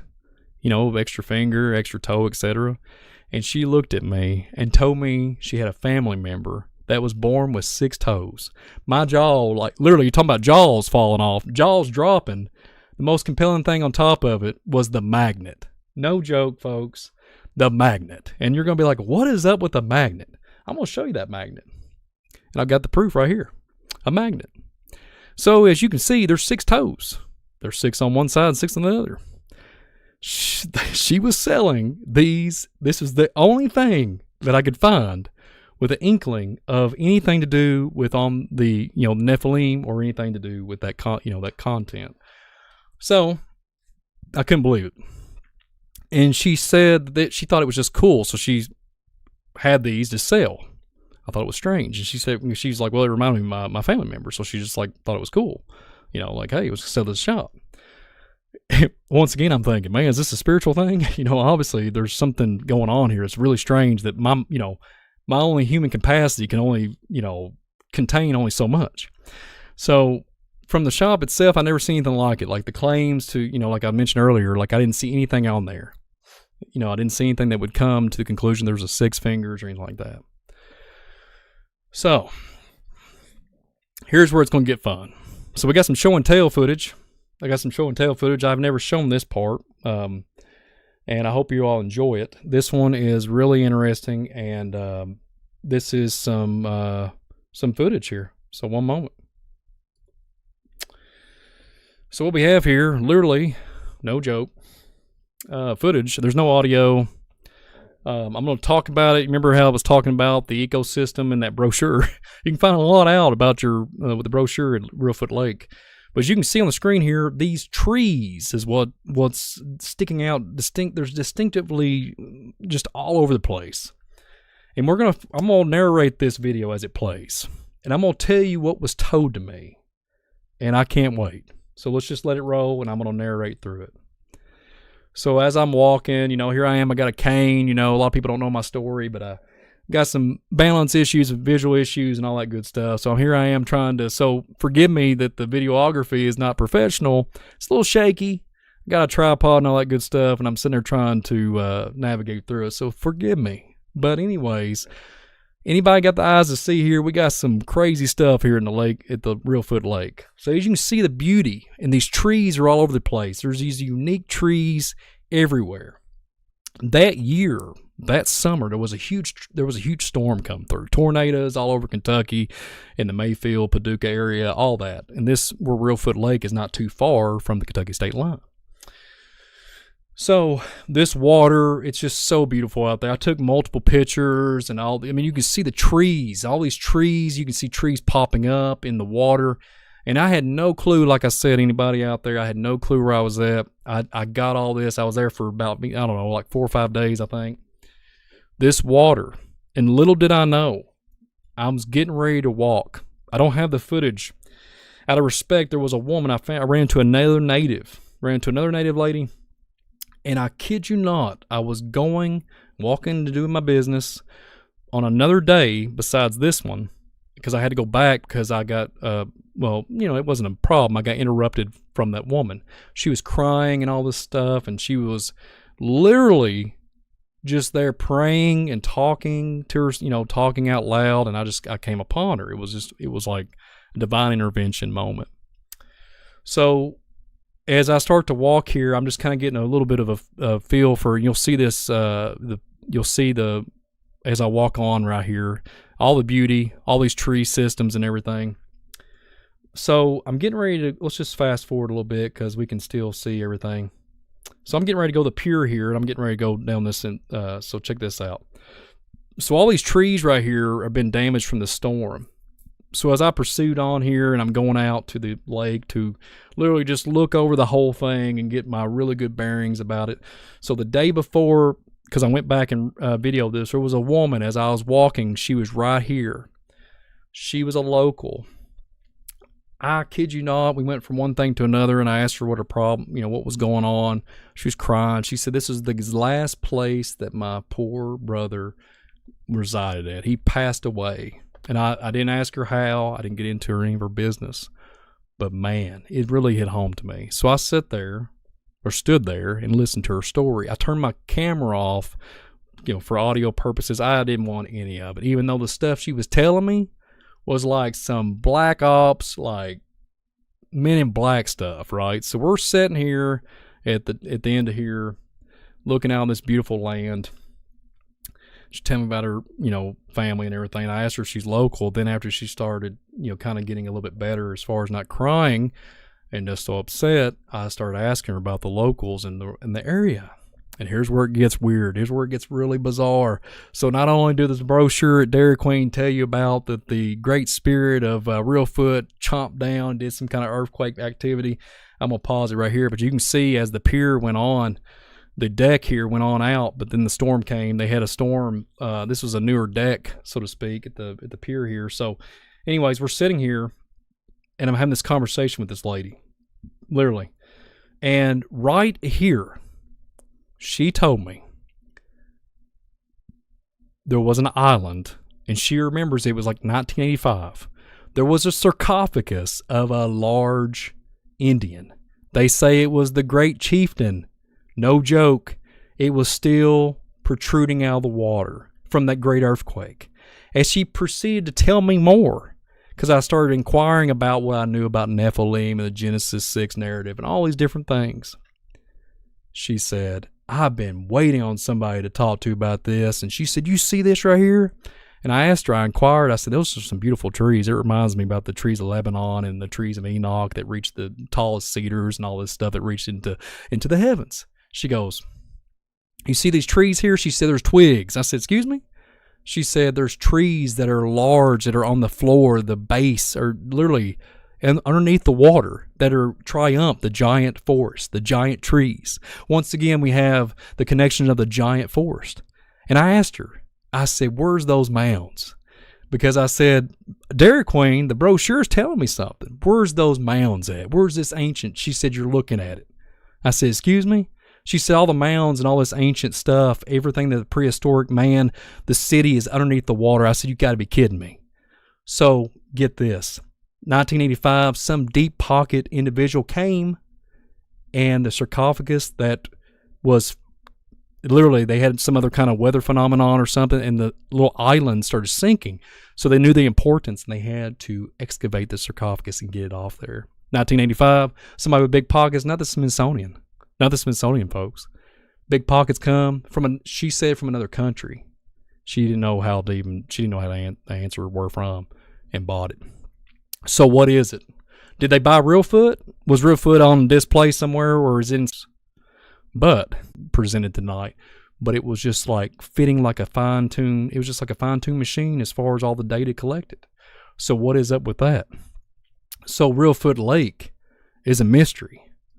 And when you have 3-letter agencies involved, and you have a prehistoric village that is right here underneath all this, and you have probably evidence of no telling what, as far as giants or prehistoric man or any kind of gold treasures, etc., What's going on here? What's going on? So one more thing, and it's going to get fun. I love doing these types of programs. One other thing, let's get into the last subject matter. So there's Reelfoot Lake, but let's go to somewhere else where it's kind of more lighthearted, and let's get into it. So there's the Six Toes. Get this. So, excuse me. We've been to this location, as you can see, Sevierville, Tennessee. I did a program on the Indian Mounds, and we did this program on Sevierville. I've aired it on FOJC Underground Church. But no joke, this Indian Mound is right in the middle of nowhere. It's not in the middle of nowhere. It's out in the middle of the city in Sevierville. The McMahon Indian Mound, right? This Mississippi, it's a substructure of 16 feet high and 200 feet in circumference. And it's talking about excavated in 1881 with artifacts being sent to the Smithsonian. Later excavations exposed nearly villagers of woodland Indian dating from 200 AD to the Cherokee who roamed the valley when the pioneers settled in the late 1700s. Yeah, I know we went from Kentucky to Tennessee to Mississippi. We've been all over the place. But hey, we're 2 hours in almost, and we could probably spend another 5 hours on this topic. And there's so much evidence of prehistoric man, giants, and nephilim. So check this out. There's this like elaborate, like beautiful, constructed, the gardening, all the flowers and everything. And it's literally a mound. There's a Shoney's restaurant. There's a hotel that way. And there's like a Burger King across the street. And here's what it says. Johnny Temple family conveyed the McMahon Indian Mound site, the city of Sevierville, on December 28th, 1987. This site is to be kept as a public trust and should not be disturbed due to the historical archaeological significance. So there's some more footage here of the mound protruding out of the ground, and you'll miss it. I mean, you'll drive right by, you'll be all excited about going into Pigeon Forge and Gatlinburg and Sevierville, and there's all kinds of tourist attractions. And you can see the size. It's worn down. This mound has been worn down over time. And it's called the Landmark End. So there you go, Landmark. X marks it. No, I'm just kidding. Landmark, marks the spot there. So, and then the next one, there's extra bonus. So not only this location, Sevierville and everything, one thing I'm going to mention real quick. Remember I mentioned the Chahokee Mounds in Illinois earlier in the broadcast. No joke. The Birdman. There's Birdman insignia all over in the Illinois and the pyramid up there in Chahokee. I'm getting ready to go soon, just saying. And praise God. But my point is the Birdman, there's Birdman emblems, Birdman been extracted from this mound. No joke. Birdman. I mean, why is there Birdman in Sevierville in this mound? Who knows? Let's continue on. The last topic tonight. This place. This is in Indiana. This is the Angel Mounds in Indiana. No joke.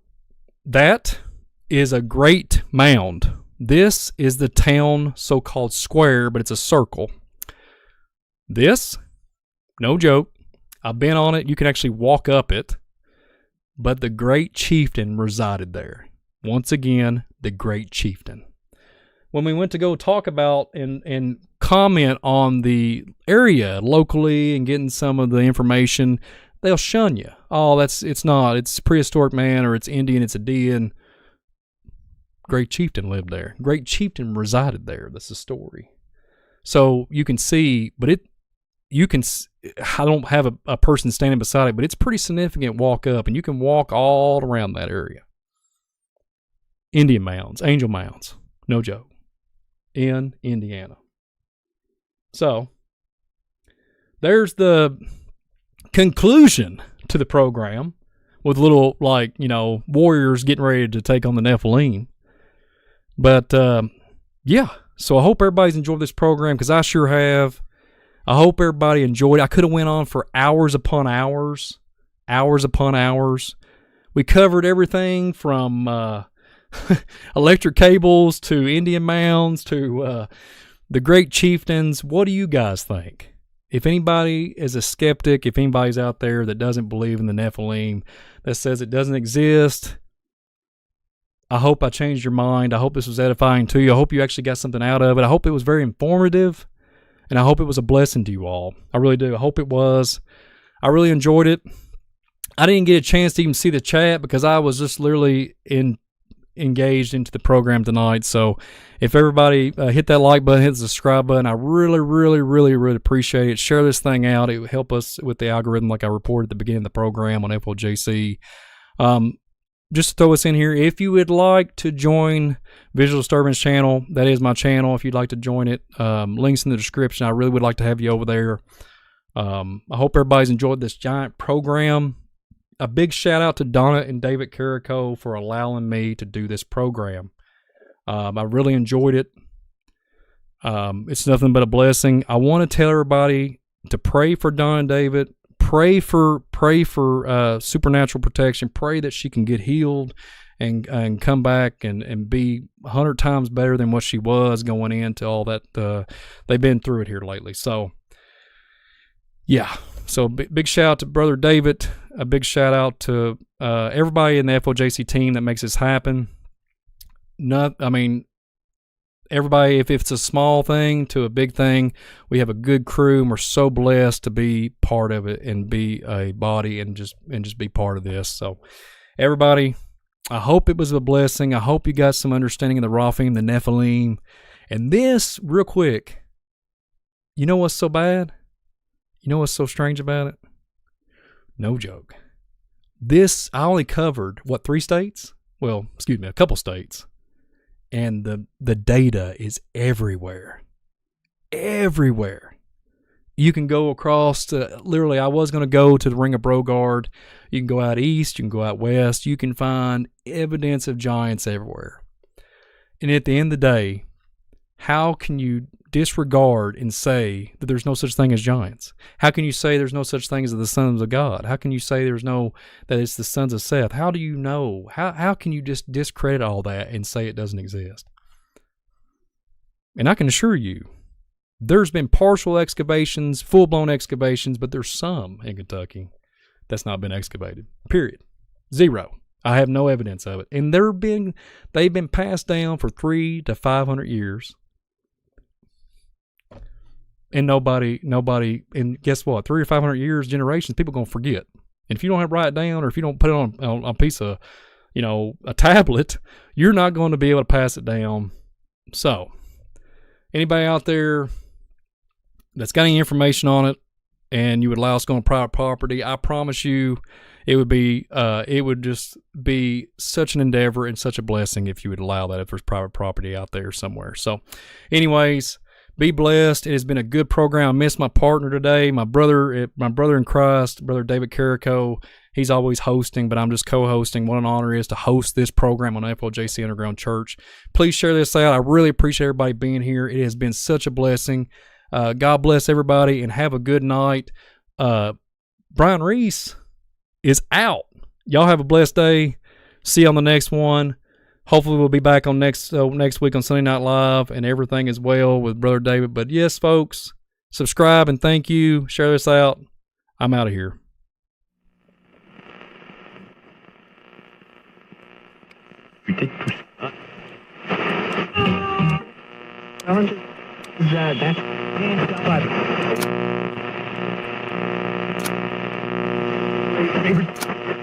These people. Oh.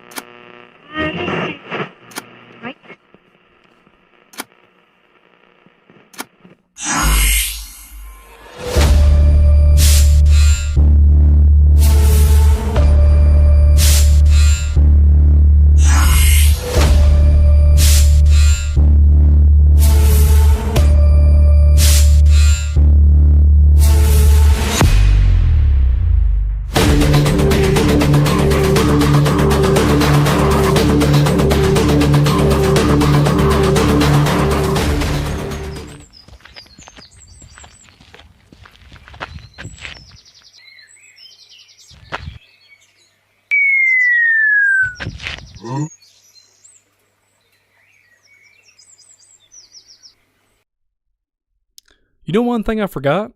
The one thing I forgot, and I just thought of everybody, I couldn't get off here without saying high five and good night, everybody. From FOJC, I messed it up, but I think me and Brother David's doing another thing, a new trend here. You know, was going to be the boom boom, hit that like button. I forgot. Man, forgive me, everybody, but I'm back for just a few seconds. The boom boom or high five and good night, everybody. But one thing that I forgot most importantly, Jesus Christ is King, and blessed be his name upon all generations. I don't care if nephilim are running up down the street. Christ is King, and I ain't got time for no demonic activity. I ain't going to be going around playing with all the demonic spirits. I'm going to be putting a full armor of God on, Ephesians 5, Ephesians 6. We're going to be rocking this thing.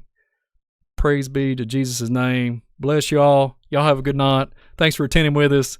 Everybody have a blessed day. See you on the next one.